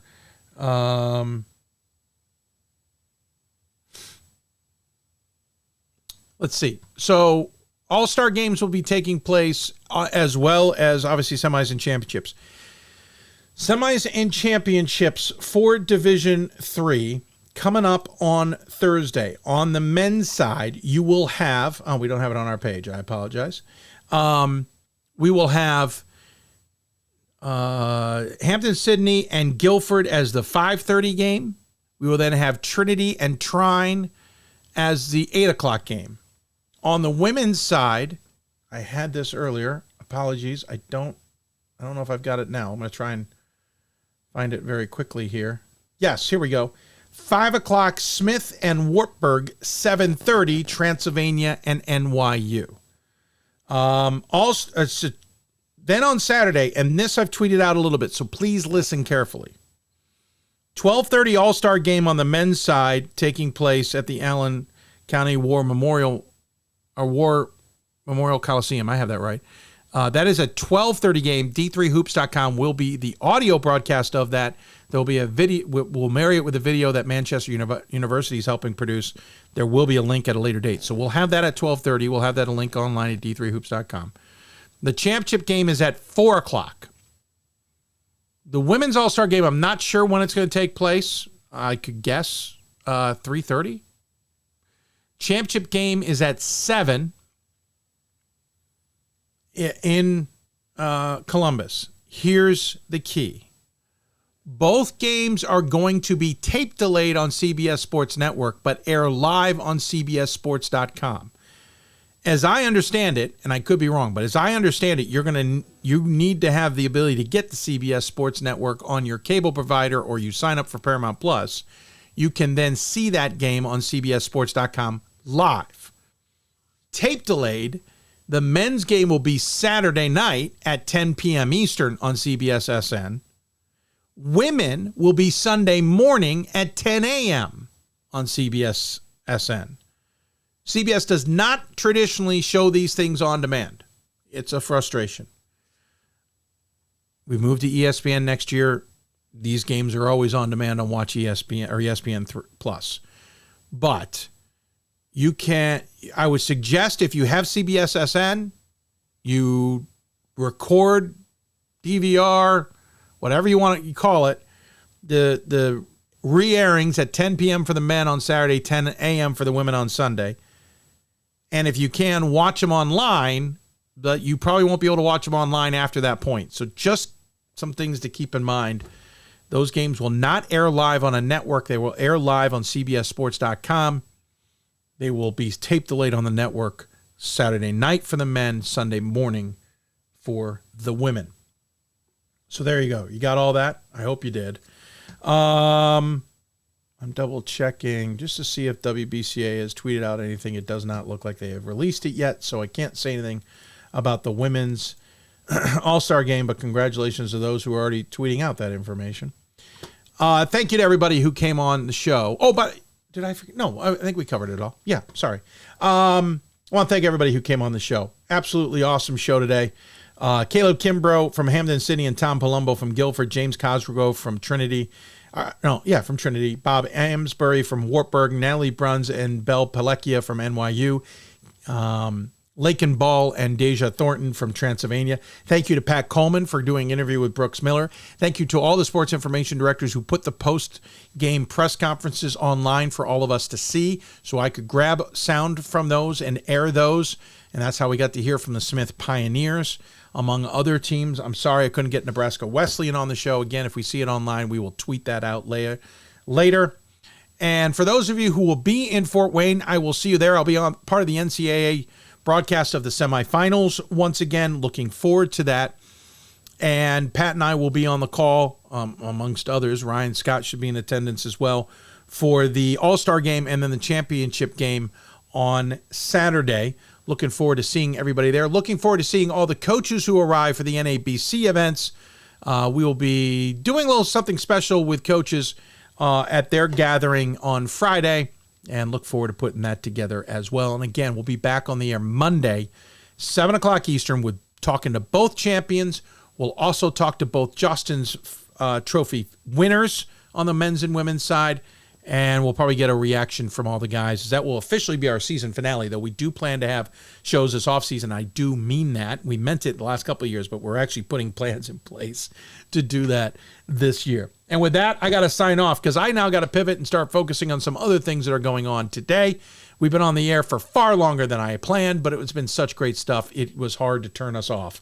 Hope you enjoyed it. We'll look forward to seeing you if you're in Fort Wayne. If you're in Columbus, Gordon Mann will be there. Make sure you catch up with him at least for the semifinals. I don't know. Trinity makes a championship. We might have to move some pieces around and get some people into different places.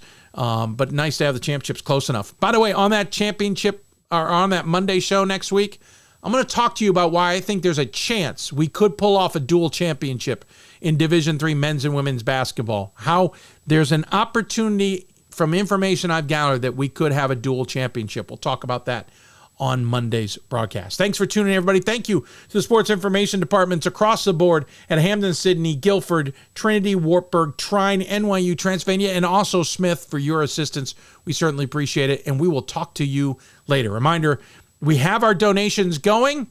We've only raised 30% of our goal. Really like to raise more raise more than that. Information on your screen. We'll tweet out some during the week as well. Thanks for tuning in, everybody. You've been watching Hoopsville, presented by D3Hoops.com with our friends at Sport Tours International, and of course our help with the National Association of Basketball Coaches as well.